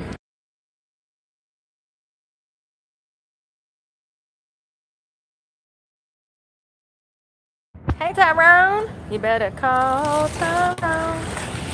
Y'all, I'm sorry. The music is playing. Thank you so much.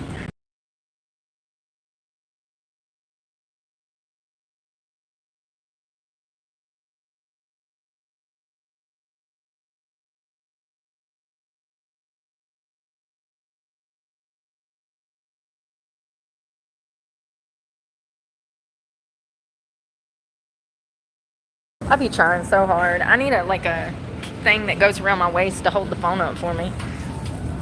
I hope y'all can't hear that music.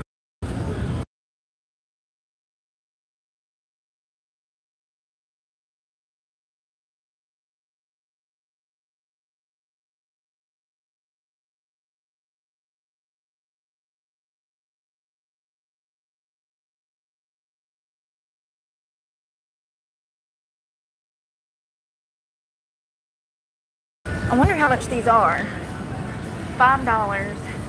Could be 5, 10, 15. I'm gonna do... What do I want to do? Damn it, Bobby. I'm gonna do just these 3 for now. God, I'll go through that in like a week. Because I'm not gonna have a gym membership now, so it's gonna change everything. Not having a car, I won't be able to go to the gym. So it's going to change the dynamics of my access to everything. I won't be able to get resources, food, water. I need to think about what else I need while I'm in here. Water, milk. That milk I'm going to make a protein shake with right now.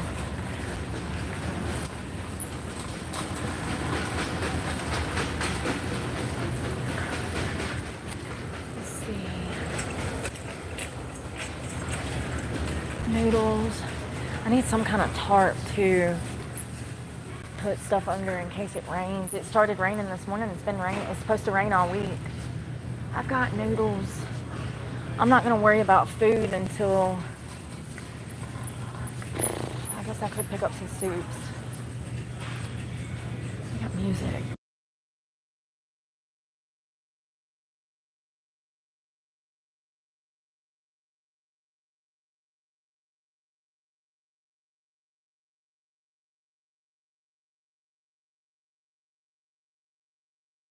Oh yeah, beef jerky is a good idea.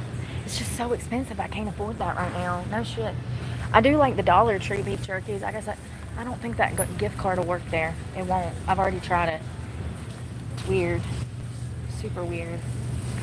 I'm gonna grab some chicken, I guess. 2 little cans of chicken. Oh, the stress. It's fine. I'm not worried about it. Oh, Lord. Sorry. No, it's Friday and this place is insane. I haven't had anything sweet in forever. I just realized.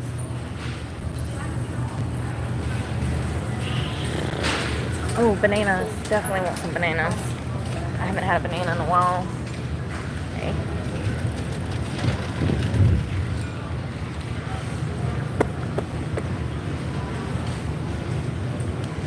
I usually get some that are kind of green, but every time I do that, that doesn't ripen in time for me to eat it. I've got 2 avocados somewhere. Bananas.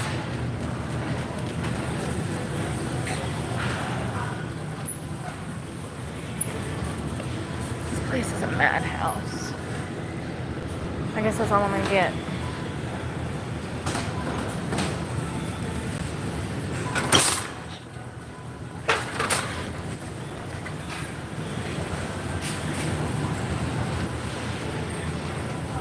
Alright, let's get out of here.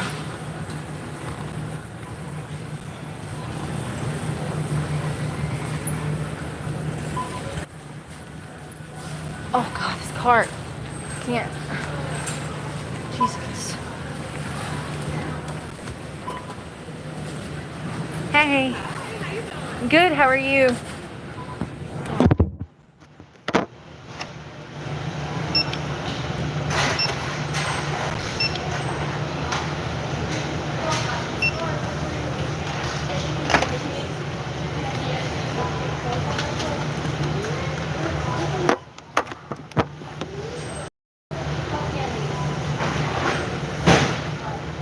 Bananas.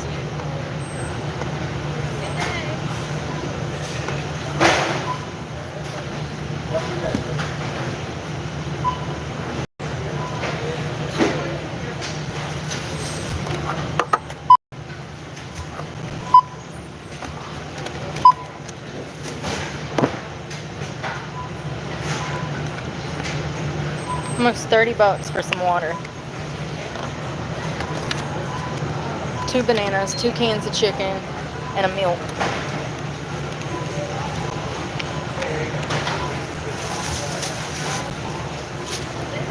Prince.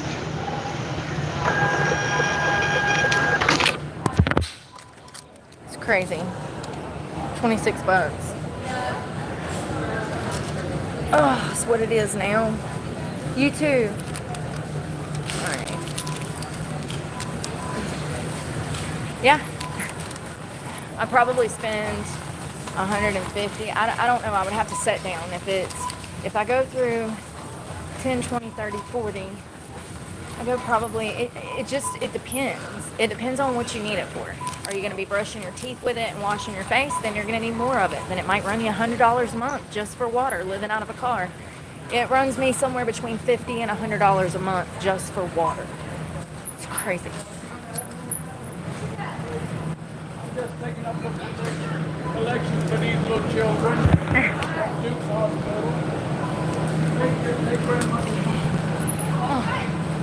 We good? No, thank you. I'm sorry. He literally just got an attitude because I can't donate to some fund. He said, would you like to help me today, please? And I said, no, thank you. Waiting for him to check my receipt. He literally rolled his eyes and made a face.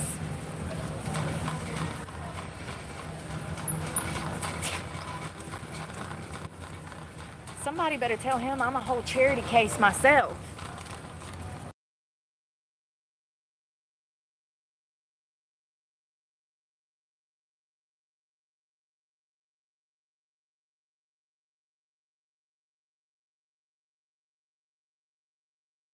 He did this. He said he had a basket of candy.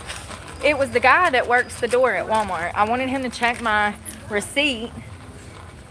And he was holding a basket of candy. And he's like, would you like to donate today? And I said, no, thank you. And he literally said,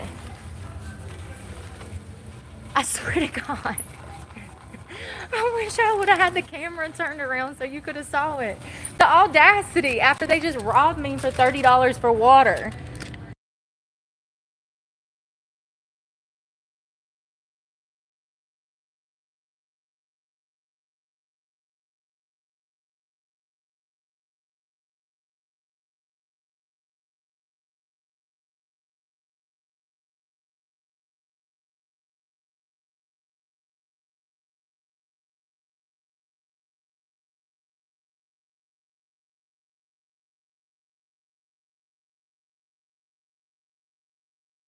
I mean, they are really getting extreme out here with the damn foundations and stuff. Would you like to donate?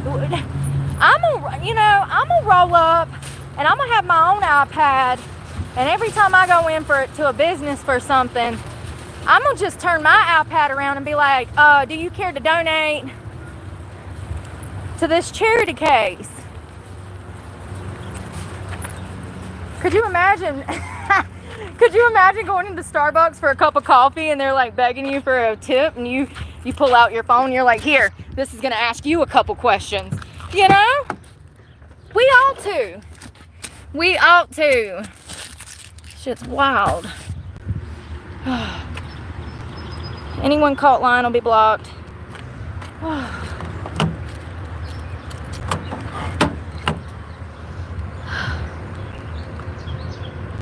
Yeah, I know. Well, y'all come with me every week when I get water. I've got 1.5 back here now. That'll be gone by the damn weekend. You need it for everything. You need it to clean out your blender bottle. You need it to make protein. You need it to brush your teeth. You need it for everything. For cleaning, for laundry, everything. I've rolled up to a laundromat and had to put water in the laundromat washer because the washer did not pour water into it, and it was a literal sign on the wall that said add your own water to the washing machine so your clothes can wash. It was crazy. So I never know when I'm gonna need water, and with me not about to have a truck, I'm gonna have to store this somewhere so that I have a water supply, because there's no stores and stuff out here. And I can't be in the city. It's not safe to be in the city. That could put my recovery on the line. People, places, and things. That is how people end up relapsing. I will never relapse. I don't care if I literally gotta go be Bundy without a cabin. That's the plan. I'm safer in the damn woods than out here on the streets. And that's a fact. I want a protein smoothie. I can't eat right now. I'm going through a phase.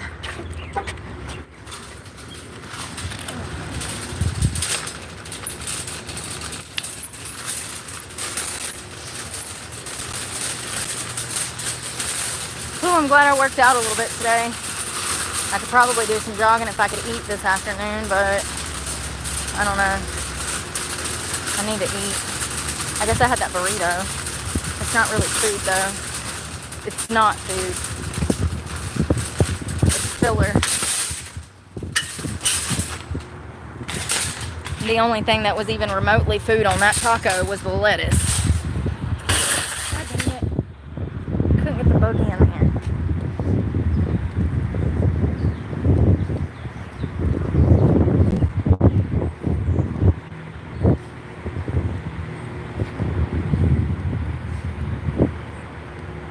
Truck stops are extremely dangerous, especially for a single female, attractive single female. High probability of rape, kidnap, and murder. There's probably around didn't it say 500? They think there's like 500 truckers right now that are actively killing women in America. Yeah, I think it was 500.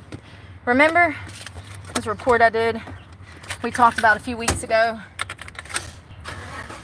They keep finding more bodies off these highways, blah, blah, blah, blah, blah. Not to mention, the only truck stop that's in this place is not even an actual truck stop. They have no showers. They have no showers. So it's not even a truck stop. We shouldn't even be paying for water. No shit. I concur. I concur. God, it's so hot.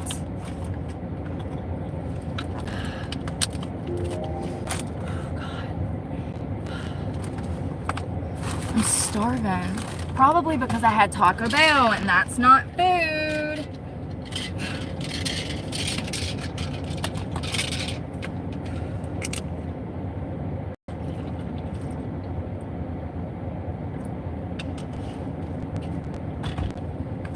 Where's that other protein? Did I throw it in the storage shed? I did, damn it.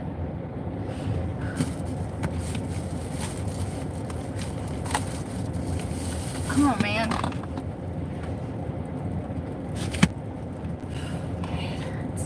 My head hurts really bad. Probably the stress.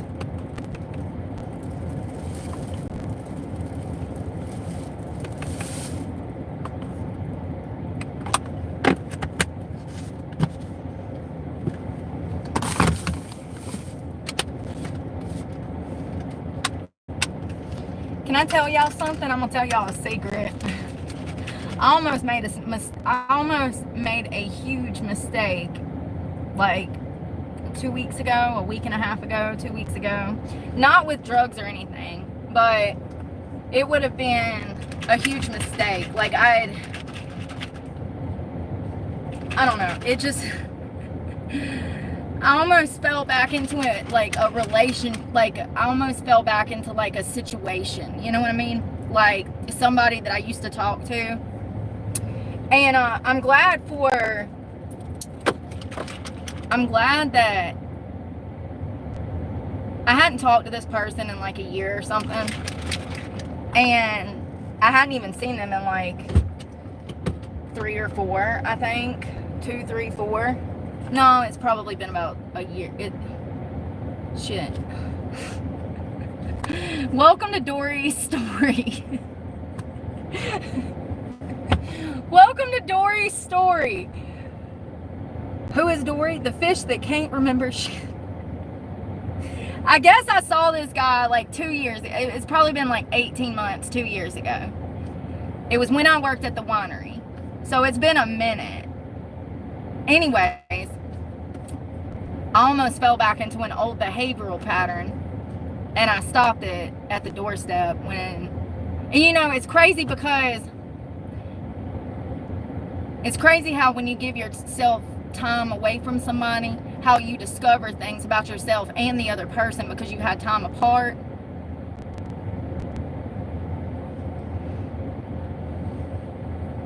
I had this false illusion of this person. I had like this false perspective of this person, you know?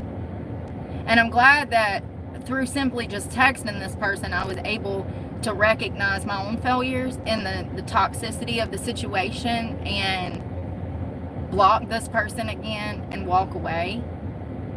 But I almost like, and here's the thing about trauma, like PTSD, like CPTSD, a patient with CPTSD and that's in active treatment and is having active triggers, they can't be venturing into new relationships. And I think that's why I was kind of entertaining this conversation, was because this person was familiar to me and I trusted them at one point in time, you know? So it was like familiarity, you know what I mean? And I'm just glad that I hard stopped that shit, because some people change and some people don't change. And some people run from shit. I don't know. I'm just glad that I made the choice not to meet up with this person. I'm glad that I did that. And for me, that shows growth, because typically, like, I cared about this, but like, I loved this person.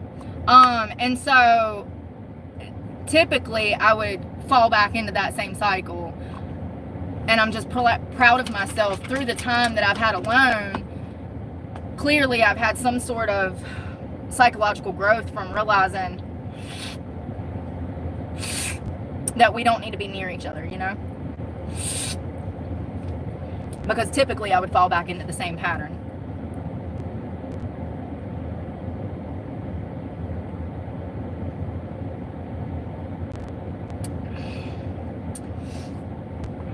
You know, but that really had me thinking about like forbidden love too, and what it must feel like to be gay and to be shunned by your own community, and you have no control over who you love. But it, like, you know, kind of like Romeo and Juliet, socially they were not allowed to be together. It was the same aspect with the dynamics of me and this person. They come from money, their family would never accept me, their father specifically would never accept me, and so we could never like formally be together, you know? And I think for a long time I lied to myself about that fact. I think that I avoided the realities of the relationship and the dynamics. But it really did have me thinking about homosexuality and how the heart wants what the heart wants. And it's got to be the most hardest. And for me, it was. For me, for the 6-7 years that I loved this person and never even told them I loved them, but I'm sure they knew. It was extremely hard to deal with the realities of not being able to be together for me. And so I would assume that it's the same thing when it comes to gay people. And like, say you grew up in the South in Georgia somewhere, and your mama is a diehard Christian. She's going to raise you to be a Christian, more than likely. And this is hypothetical, but your own community, your family, they're going to shun you if you decide to have a same-sex relationship. And it's like Romeo and Juliet. I mean, it's really fucked up. And I've been in that situation, even though it was a heterosexual relationship. I guess I empathize with the community, because it sucks. It sucks to love somebody and to be shunned for it or shamed for it, and then to not have the relationship that you want with that person because of society. It's got to suck. And I think that I have probably in the past lacked empathy for the LGBTQ+, but also it's a fine line, because if you give an inch, they'll take a damn mile. So, you know, the fact is that God considers it a sin, and that's his business. Where I stand right now is I feel bad for anyone that can't love the person that they love, or that, you know, that they can't have the relationship that they want with the person that they love because of society or because of societal standards, or they're from two different worlds. That was the case in my shoes. Like, we are from complete opposite fucking worlds. So, you know, it's got to be hard. And I've been there. And I was thinking about this last week, and I meant to bring this up because it's the same scenario for people that are in same-sex relationships. I mean, they get it from they really do.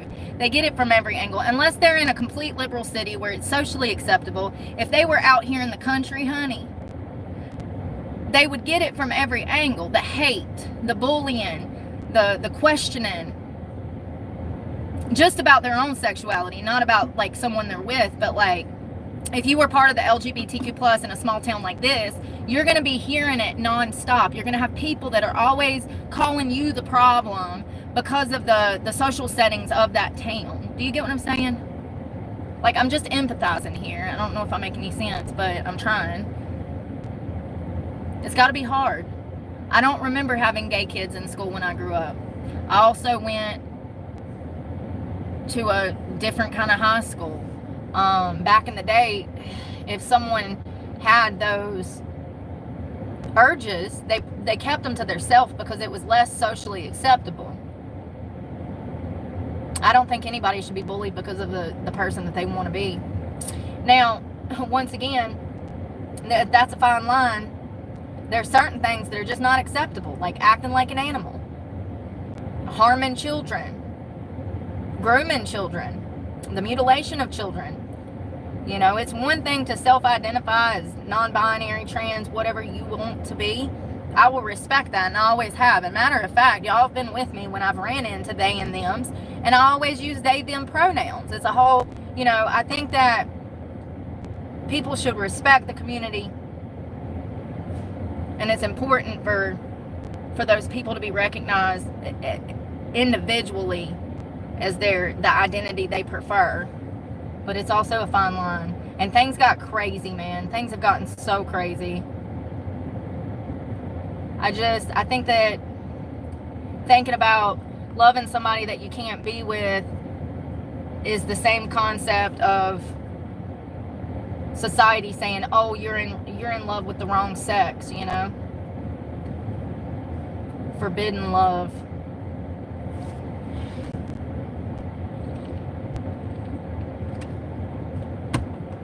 It's exhausting.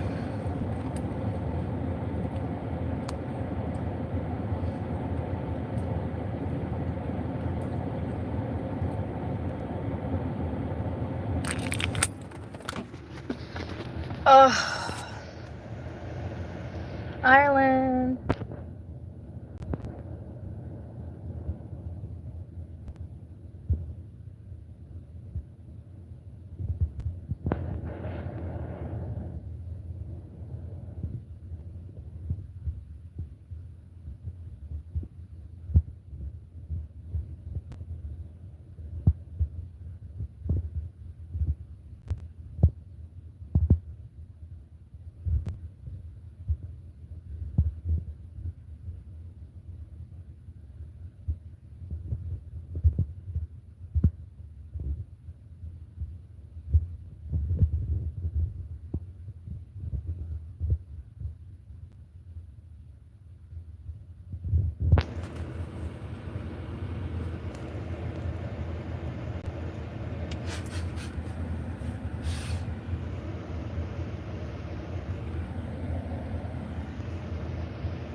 Hot.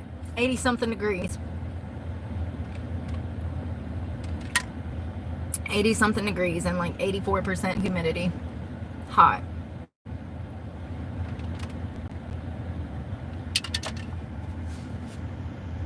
Oh.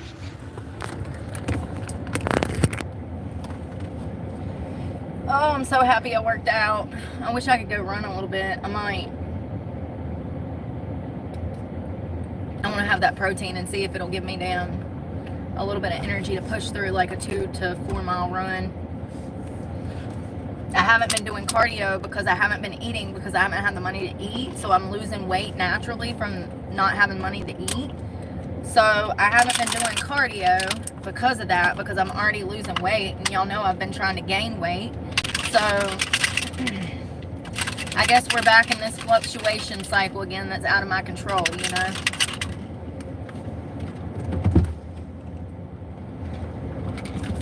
I'm just glad that I'm learning and that I've grown from this experience, because I have.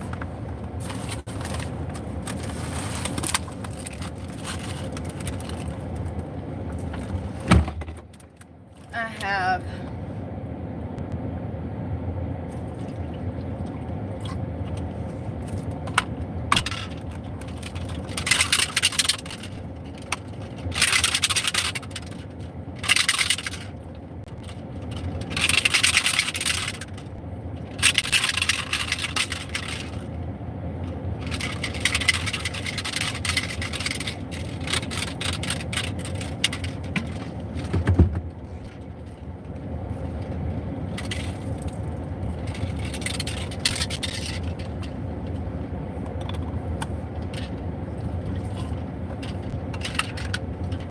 Everybody's going to be blocked.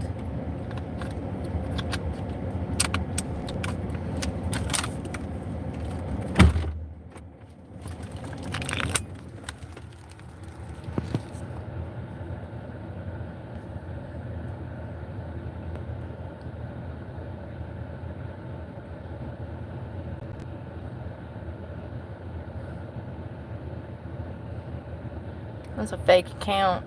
I thought it was. Somebody already blocked, they come back and create a new one.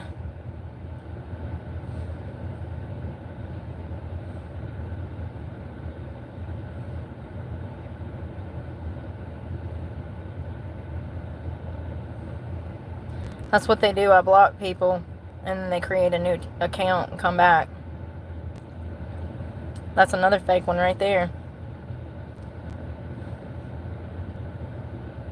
That's another fake one. Jesus Christ. It's crazy, y'all. It's like I have the same 100 freaking stalkers. It's crazy. I have a list of 70. Like, it's crazy. And they just keep coming back. Make another account. Nobody wants to live with you. Should I say nobody wants to be psychologically or physically, sexually tortured by you. It's crazy.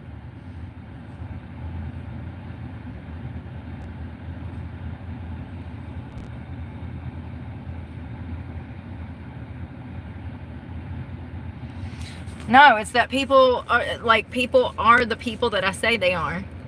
Like, yeah, they're obsessive because they're not happy with themselves and they didn't get the reaction that they wanted out of me, so now they want to come and try to destroy me. It's basic psychology 101. It's good. Yeah, they are obsessive with trying to damn ruin a good person's life because they don't love themselves. I mean, it's literally, sometimes I'll click on the profiles to see when it was built or like when it was made, and sometimes it'll have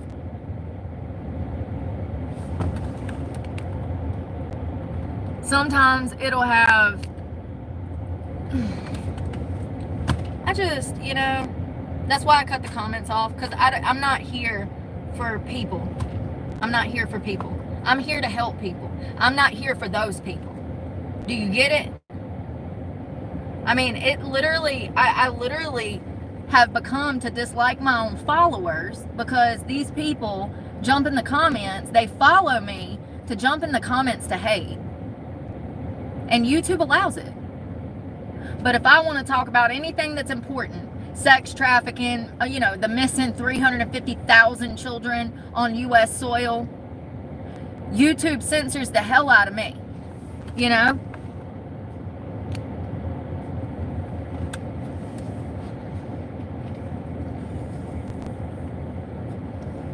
I don't. My own followers have twisted what I've said. My own followers have stabbed me in the back. My own followers have paid for subscriptions to gather information to go run to hate channels. Why would I want to deal with people that behave that way? The reason my life is peaceful when I'm not on YouTube is because I have designed it that way to stay away from anyone that is fake. And most of these people are fake. I'm not trying to sound cynical. It's based in science. It's based in science and psychology. It's unfortunate, but it's a fact. Most people are motivated by their own self-interest, what they want at the moment. I'm not. I'm the opposite. I go through pain every fucking day just for the end goal. And I will continue to do that because I'm on a mission.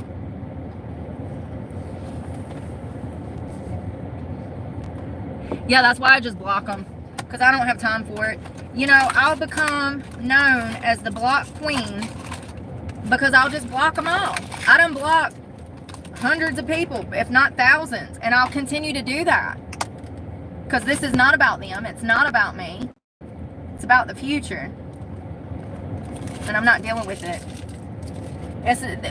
This is the reason that society is this bad. This is why everything has gotten worse, because of the internet. They behave this way on the internet, and they behave this way in public, and they get by with it. There's no shame that comes with being a disrespectful piece of shit anymore. But I'm the bad guy because I would actually punch somebody in the throat. I'm not the problem. See, if more people got punched in the throat, they'd think twice about being little bullies. It's a fact. That deters that behavior. I just think that this gentle parenting has ruined a whole generation of people. It really has. Yeah, it's crazy. I think it's funny because every time it happens, all it does is deter me from what my plans were, which buys me another day, so the content makes itself, and then I can save my content from today for Monday.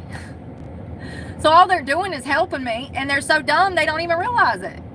I'm making content off of them. Okay, whatever you want me to do, Lord. Whatever you want me to do.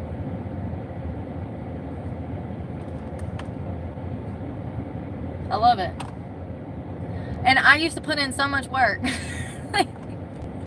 Just this time last year, I would run around crazy looking for content, typing up content, coming up with a list of stuff to talk about, and you know? And now I'm just like, I was really wasting my time. Not all the time, but you know what I mean. I think that, I don't think that I should have worked as hard as I did last year and the year before that. I think that given my circumstances, being homeless, that I shouldn't have been doing any of that. Reporting on stories, going to Western North Carolina, spending my money to make content, to go to different places to show you guys. I shouldn't have been doing none of that. I don't know too many homeless people that would do that.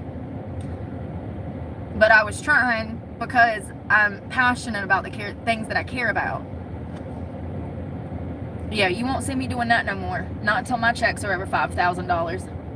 I'm not wasting any more of my money on YouTube. Outfits, food to showcase. No, absolutely not. No. We're going to talk about things that matter, but I'm not spending my money to try to make money on YouTube anymore. Never again. Not until they pay me a livable wage. Not until they pay me a livable wage.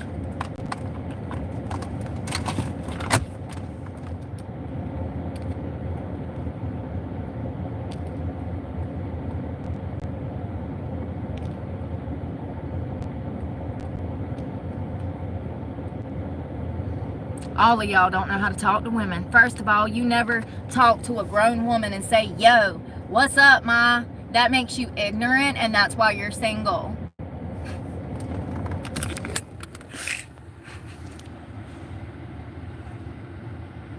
We don't do retracted messages on this channel either. Also, if you have a cartoon character as your profile picture, you'll be reported. Because you're not supposed to be on this channel.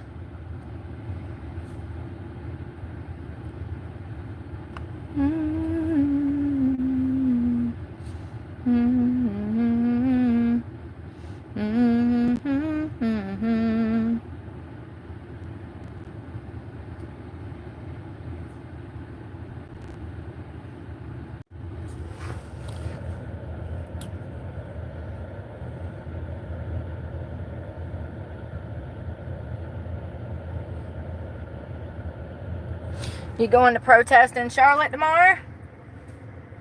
Gonna be a big old rally in Charlotte tomorrow. Did y'all see that sheriff from Florida? Now y'all know why I love Florida. He said, I forgot to post the other half. It wouldn't load. He said that he would kill people dead in the street. So the Florida sheriff gave a press conference yesterday, and it was in response to the No Kings protests that are going to be taking place tomorrow, Saturday. And he said, if you come to Pinellas County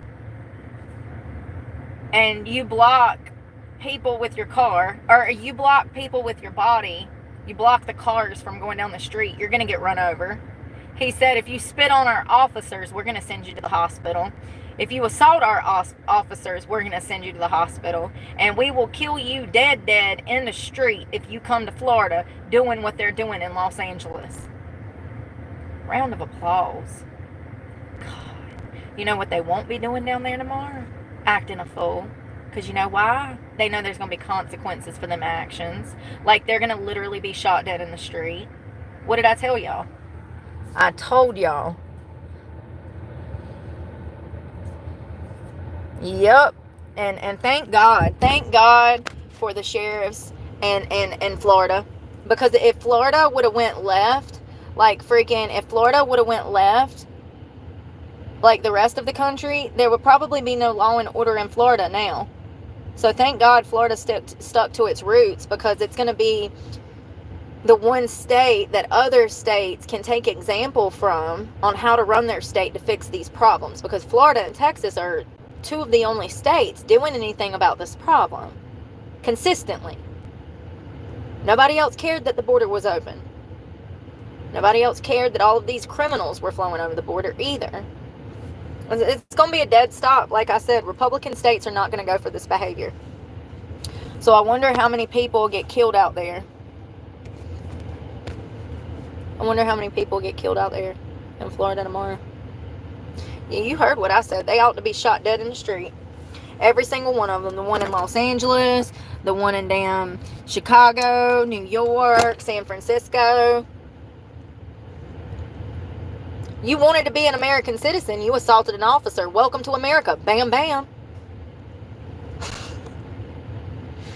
If that was you or I, and we was spitting on police, we'd be in handcuffs at the very least. If we was throwing shit at cops, we'd probably get shot. So why should they not be shot dead in the street? People have gotten soft. And that's why this country looks like this. The moment they started looting businesses, burning cop cars, hitting ICE and other government officials, it should have been grounds to shoot their asses in the kneecap, hog time, and throw them in the back of a transport van and flew their asses to Venezuela, fucking El Salvador. Full stop. They better be glad I'm not no damn governor. Because the streets would be lined with fucking blood.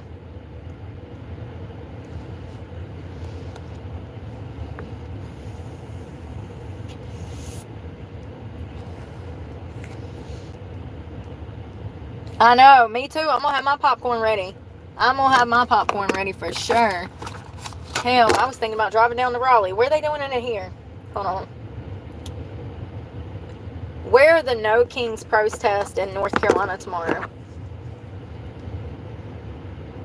I was going to hit up one of my friends and see if they would play security. I don't think they can. I think they have their kids this weekend.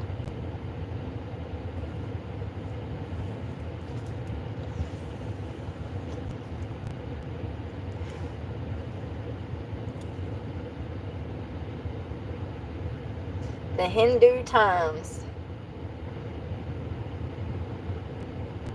There's over 150, it's over 1,500 meetups planned with millions of people to attend. Hey, Sarah. Hello, good afternoon.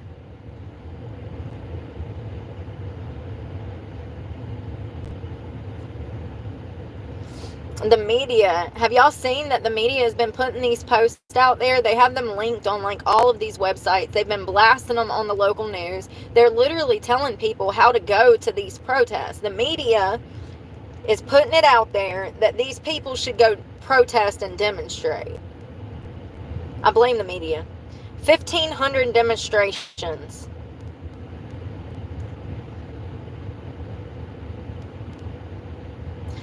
Surely he has like more soldiers on standby. Does Trump have more soldiers on standby for June 14th?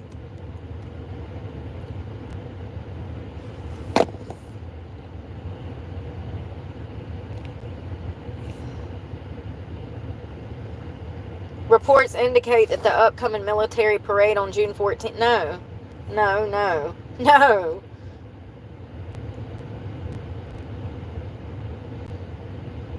Yes, it's important to note, as of June 13th, there have been reports of preparation and troops deployments in response to the planned anti-Trump protest.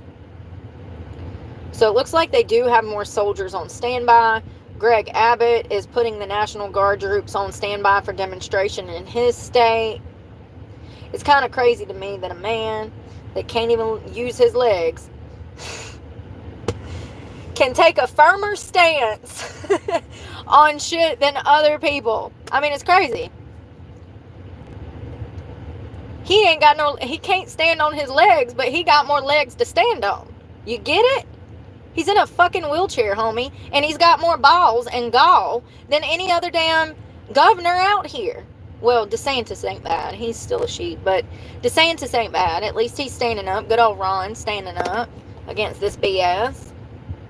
But for real, I really think that it takes severely. I think that sometimes it takes really harsh circumstances to make really strong people. And Greg Abbott clearly ain't had an easy life, or does he now? I mean, it's a mess. He's been going through absolute hell for years.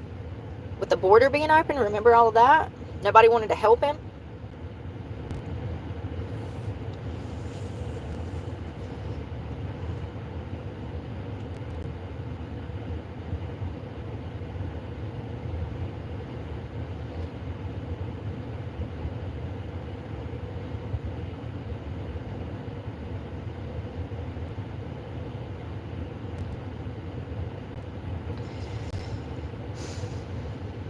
I don't know what's gonna happen. I don't know.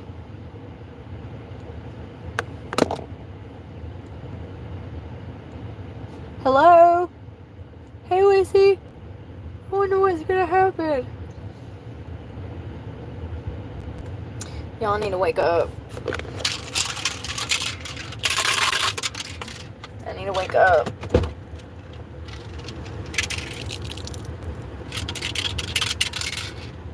My right hand has been itching. That usually means you're going to get some money, but I know that's not true, so. They say, Mama used to say, if your right hand itches, it means that money's going to be flowing in. If your left hand itches, you're going to have money flowing out. It's an old wives' tale. But I ain't got no money coming in, so I know it's not true. I know it's probably just eczema. I done touched some poison ivy out here in the woods. Shit, it ain't that old wives' tale. There's no way. That's funny.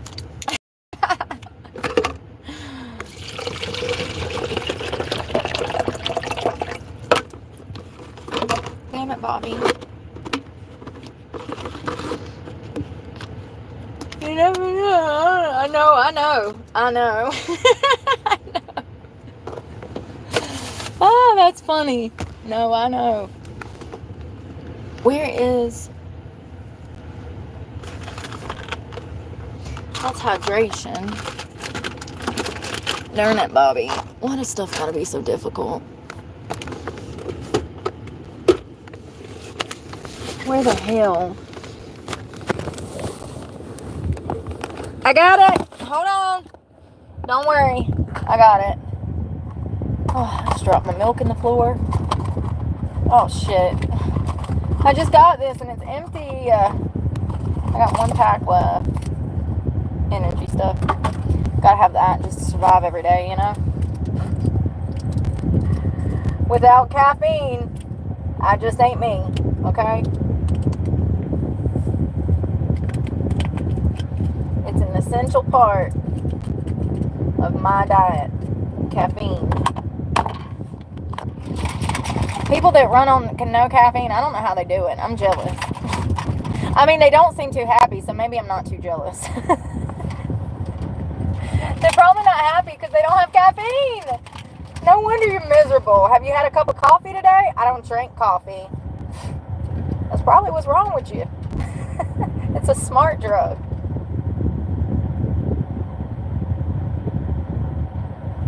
Yeah, it's pretty hot.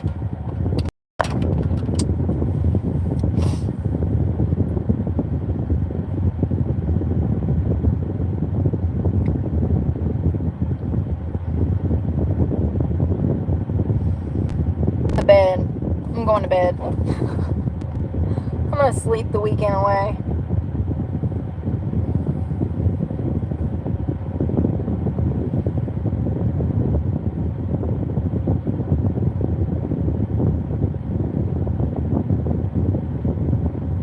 Iran launches missiles into Israel. Lovely. Oh, they said that layoffs are up 48% this morning. There's a new job report. 48%. Better hold on to your job. They're expecting that to grow because of AI taking jobs right now, you know. So, white-collar jobs, blue-collar jobs, service industry positions, they're all on the line because everybody's going out of business. New job report shows that layoffs are up 48%. I was fighting a losing battle for 3 years, and it took me 3 years to realize that, you know. I just wonder what's going to happen. It's going to cause unemployment to spike. It's going to cause more people to fall into homelessness. They're going to be in over their heads on their mortgages and credit card payments.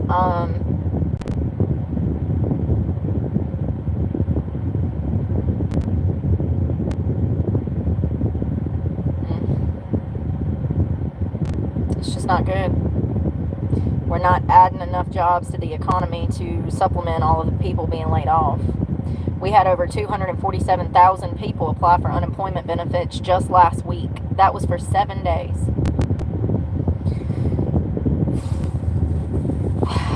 I was fighting a losing battle.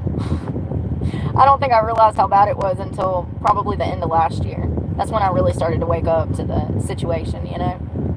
So, it's crazy. Things are getting worse.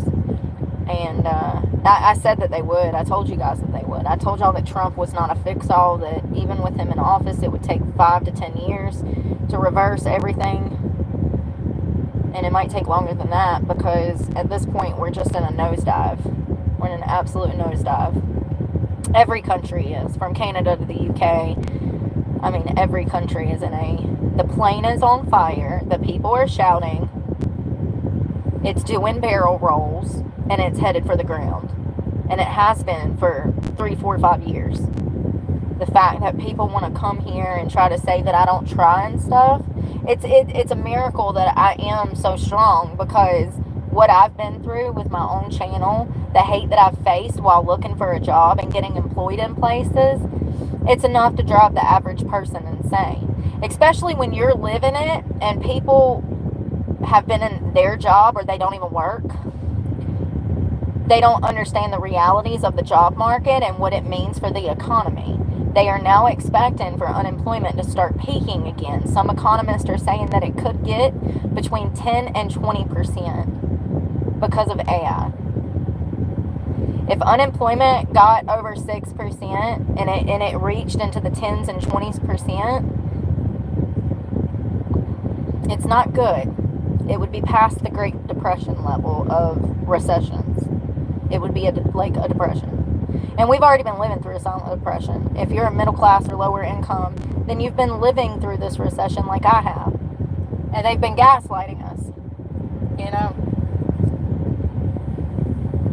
But yeah, I saw 2 different reports. One economist was saying that unemployment might spike between 10 to 20%. You know, it's crazy because when I did my research on this guy, as it just so happens, he's actually been coming up with predictions for the past 5 years, and everything he said has come to fruition.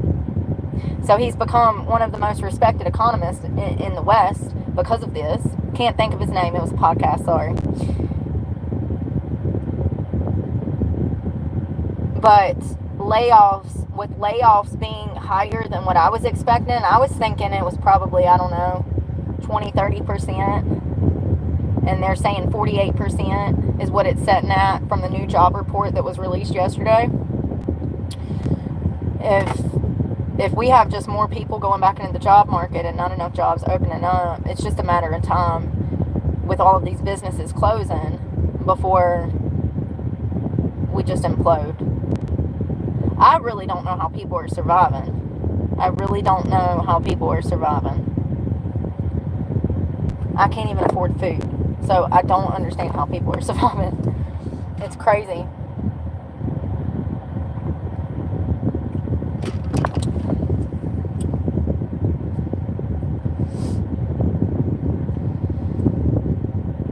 I want to look at it.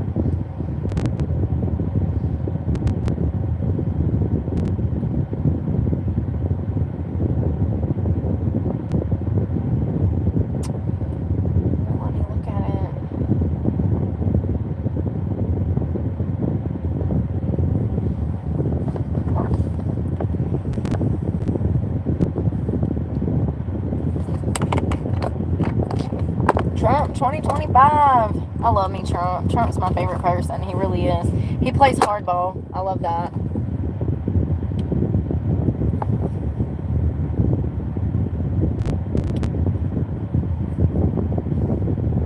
Let's see. Unemployment situation, May of 25.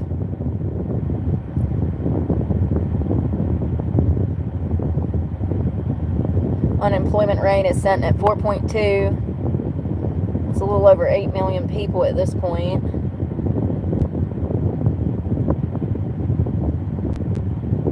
Here's the thing, though.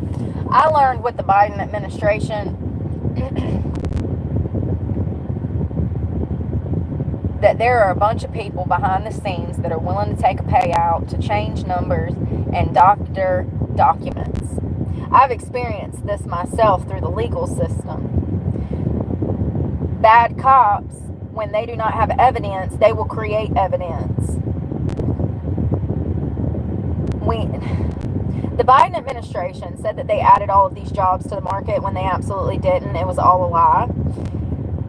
If the Biden administration has the ability to doctor numbers, then that means that the Trump administration has the ability to doctor numbers.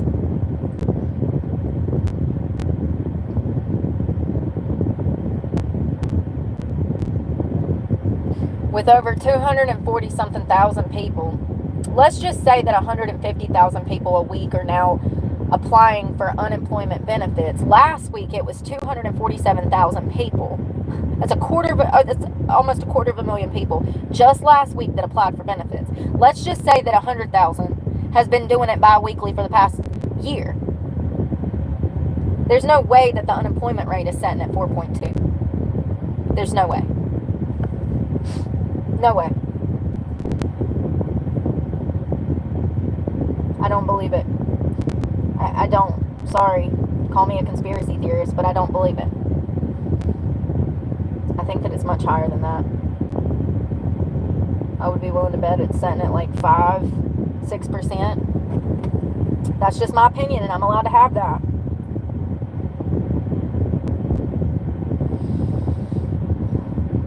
So it's over 6 million people that want a job. These individuals are not counted as unemployed because they were looking for work during the 4 weeks preceding the survey or were unavailable to take a job. What?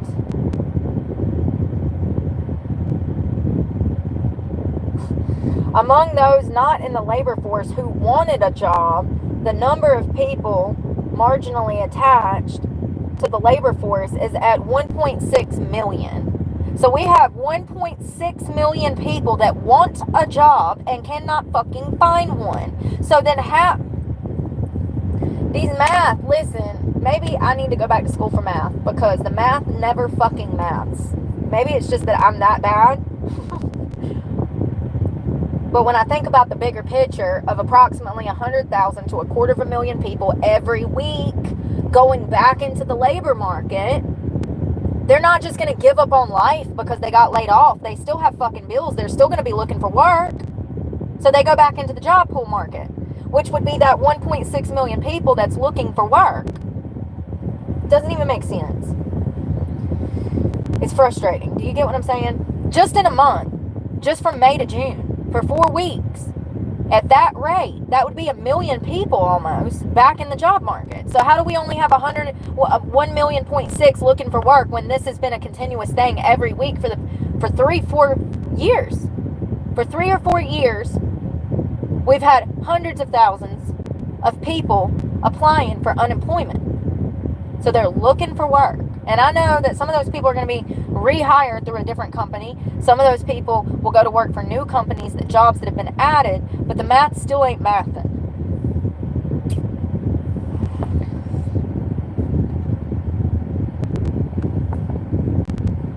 I'm sitting here saying that I don't agree with this report, that I think they're lying, and this fucker is saying, don't believe everything you read on the internet. The irony. The irony. There is not plenty of work. I have friends that are literally going to lose their home. They have children. The father was laid off from he sold car parts and for a company, and he was laid off, and her job, she works for a hospital, and they're talking about laying people off at the hospital. So you're fucking wrong. When we have hospitals that are filing for Chapter 13, hospitals that are laying off, you're full of shit. You're full of shit. You've never worked a day in your life, so why are you even here? Only someone who has never worked would be saying these things. These are children. This is why we got to stop giving children cell phones, because they come to my channel and troll me. Hold on one second. This job report,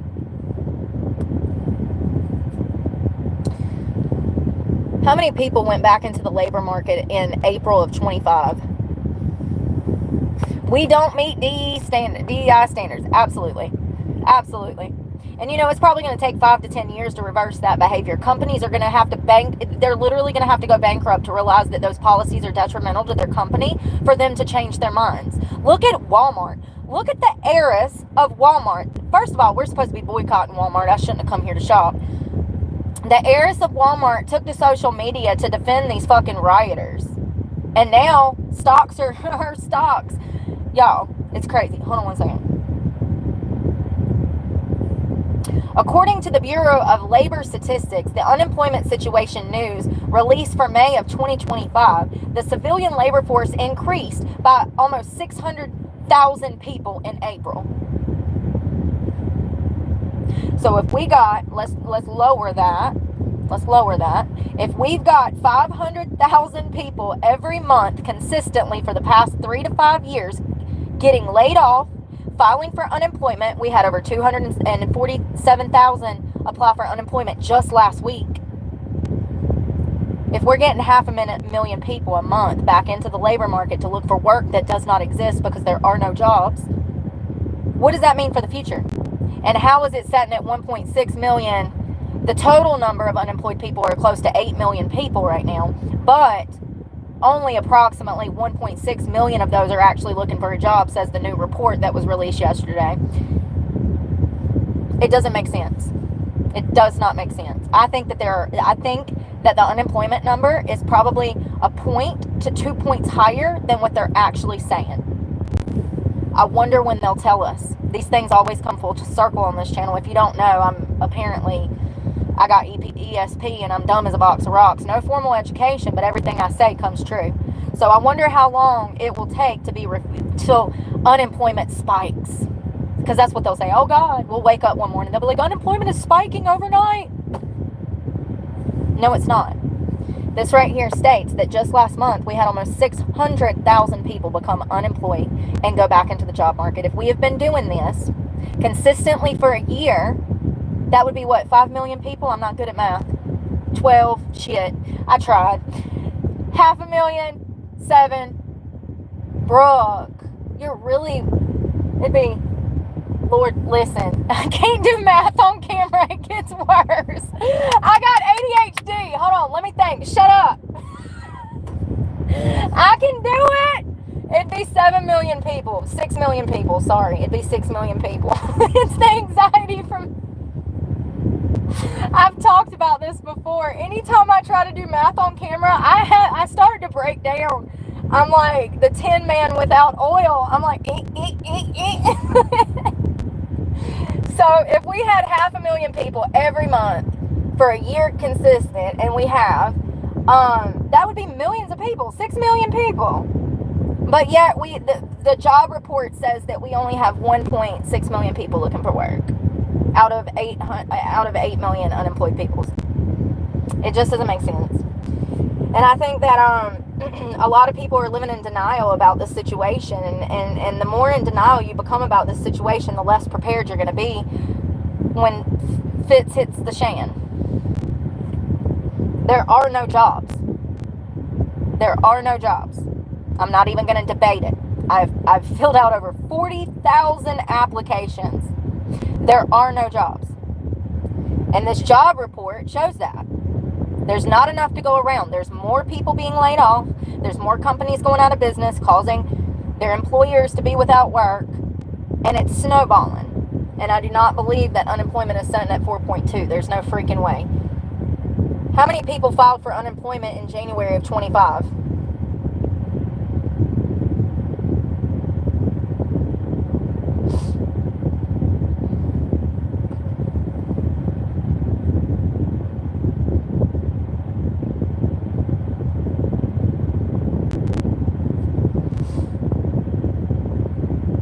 For the week ending in January 11th of 2025, the advanced number of seasonally adjusted insured unemployment was almost 2 million. This was an increase of almost 50,000. Hold on one second. This is not making sense.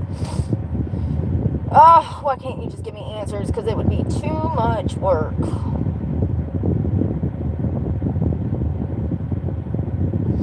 So it looks like 300,000 approximately. And that was only for the week ending of January 18th to the 30th. So half of them. And this is just unemployment. Not everybody that loses their job files for unemployment. So these are just the people that filed for unemployment. A whole nother subgroup of people don't even qualify. So let's see if we can get a number. How many people were laid off in January of 25?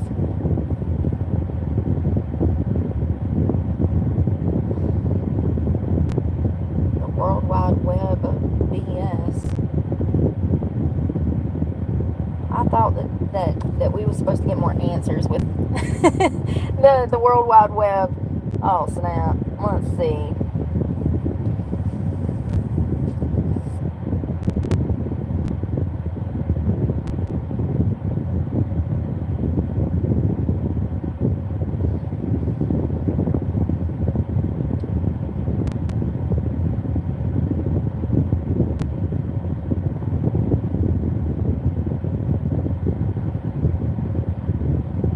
Holy shit, the number of people jobless in less than 5 weeks increased by 300,000 to 2.5 million in May.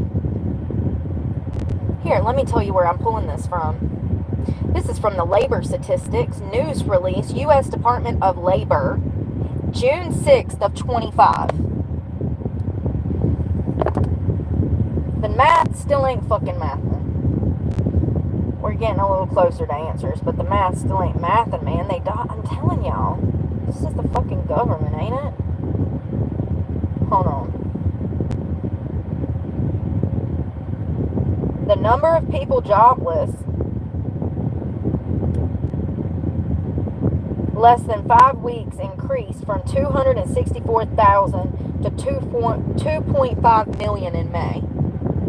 Let me just screenshot that so I have it for future references. The number of long-term unemployed, those jobless for 27 weeks or more, decreased over the month by 218,000 to 1.5 million. Both measures were little changed over the year. The long-term unemployment accounted for 20.4% of all unemployed people in May. Don't understand.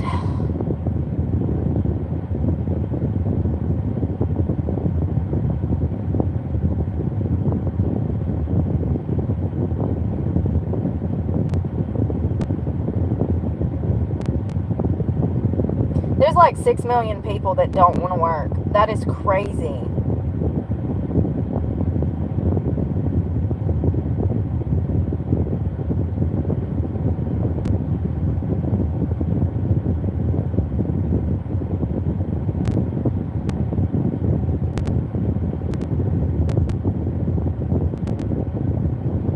I don't trust this. Who makes this shit? Who is that? The government? It is. It is the government. I don't trust that shit at all. I'm out here living it. I hear people's stories. I talk to people. I see what they're going through. People comment on my channel and tell me what they're going through. I do not believe these fucking numbers. I never have. I've said for the past 2 or 3 years, I do not believe anything that comes from the government when dealing with how many jobs they're adding, the unemployment rate, and yeah, I don't trust them. We saw the Biden administration lie about this shit, and then it blew up in our damn faces. And if you get out here and you talk to people and you walk through these cities and see all of these companies going out of business, and look for all the people looking for work that haven't been able to find work in 3 years, there's no way that this is right. Somebody's missing something. It's crazy.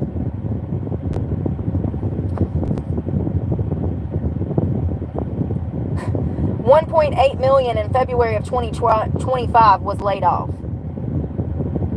1.8 million in February of 25.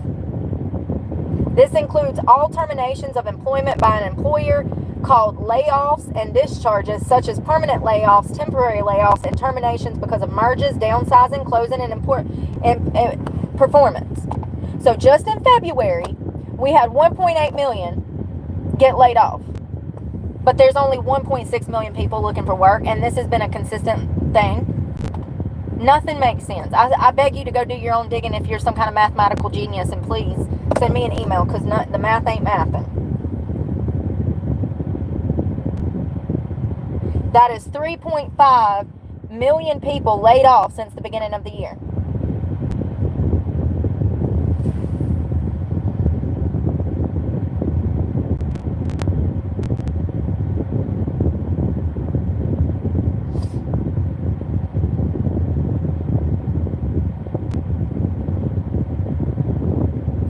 And this is at a 2.7% higher rate than in 2024. I don't know.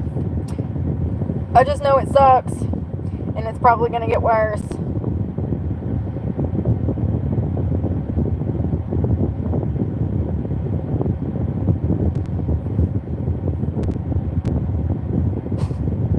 In May, the U.S. economy added 139,000 jobs. But they also had millions of people get laid off. So that 139,000 jobs added is nothing to the 1.8 million that was laid off in February. They're adding jobs. Yeah, but not enough, bitch. Hold on. How many jobs have we added to the economy since January of 25?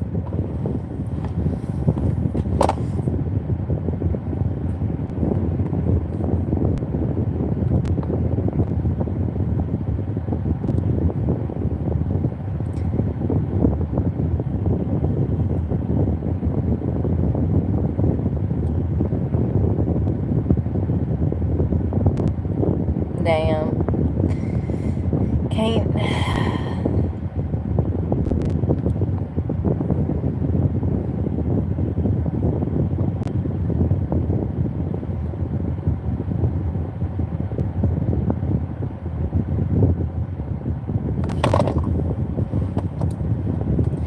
So since January, they've added 500,000 jobs. But we've had over, 3.8 million layoffs? So yeah, they added 500,000 jobs, but...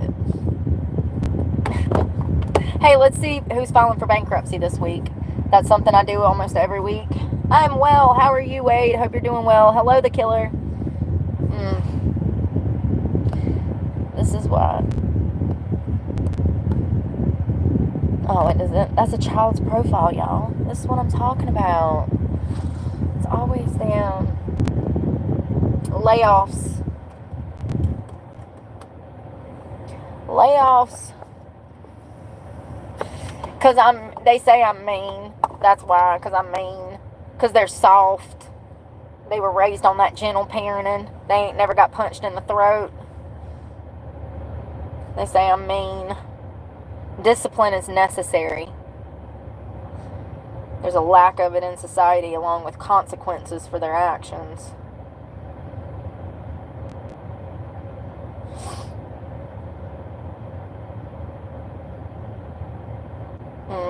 Chatham County factory going out of business.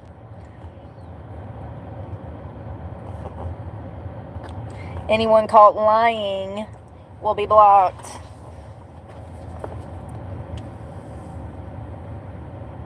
Wolf speed? Who is that? Wolf? Like an animal. Like wolf. I almost just woofed at you. Wolf Speed layoffs more than a third of its workforce in Chatham County factory. Oh, that was... Hold on one second. Why? This says 2 days ago. I click on it. It says June 11th. Oh, it's filing for Chapter 11 bankruptcy. It's struggling.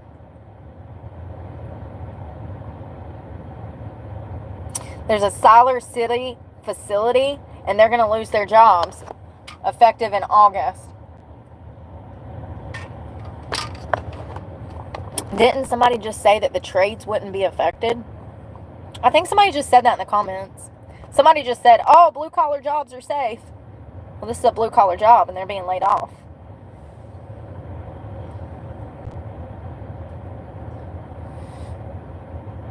Damn, they're laying people off at every location. McMichael's Meals is closing. In Burlington, that's going to cost almost 100 jobs. A yarn manufacturing to close in Burlington. Wow, there's a lot of shit shutting down in Burlington, North Carolina. Ruger, which is a gun company, they're cutting their staff by almost 100 positions. Wow. What is Gideon? Oh, that's a t-shirt company, isn't it? Oh, I believe you. And, you know, like, even working 40 hours a week, that probably just covers your gas and your car payment and your insurance to get to work. That's just the gas for you to get to work every day. Your car payment, your insurance, and maybe your food along the way. It's crazy. I mean, this shit is inhumane. What they're doing to us through inflation and taxes, it affects the nervous system. The amount of stress that people are under is exactly why the world is falling to shambles. People are losing their minds. Did you see the man naked on the police car? Well, that was probably drugs, but still, he lost his mind somewhere along the way, bless his heart, and he was naked on top of a cop car. People are losing it. This amount of stress is not good for us. I mean, it's crazy, and it's not fair, and it's wrong. So this t-shirt company is also going out of business. Gildan. Gladian? They're losing a bunch of people. How many? 260.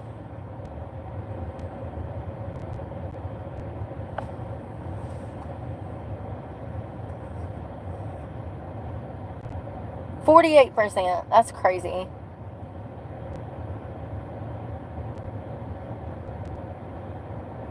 More than 460 CDC workers, I don't know, reinstated after layoffs. Well, I'm glad you got your job back.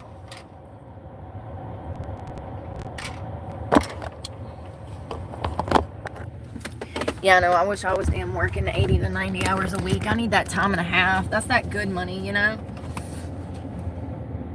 That's that good money.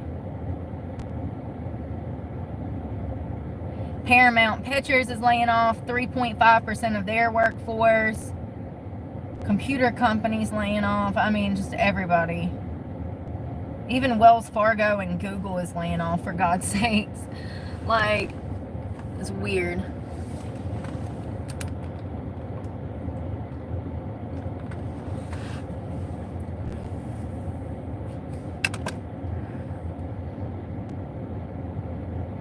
Companies that filed for Chapter 13 this week.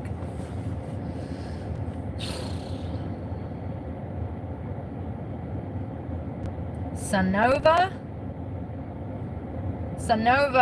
Solar Panel Company. They filed for bankruptcy. 23andMe has filed for bankruptcy. Party City has filed for Chapter 11.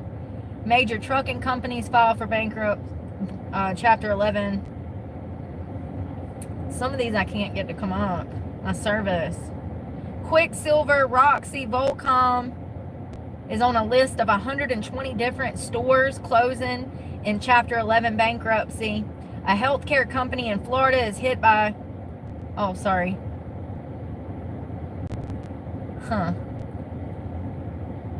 Just a few. There's usually always companies going out of business, but not at the rate that we've seen them in the past 2 years. I'm glad that I actually started reporting on that when I did 2 years ago, because it's only gotten worse and worse, and it'll only get worse. So we're not adding enough jobs to supplement all the people being laid off. And it sounds like around 6 million people don't even want to damn work. What do you want to do then? You just gonna, what do you do? How do you, oh God. I ain't even had a job in like 2 years, and I still have work to do every day.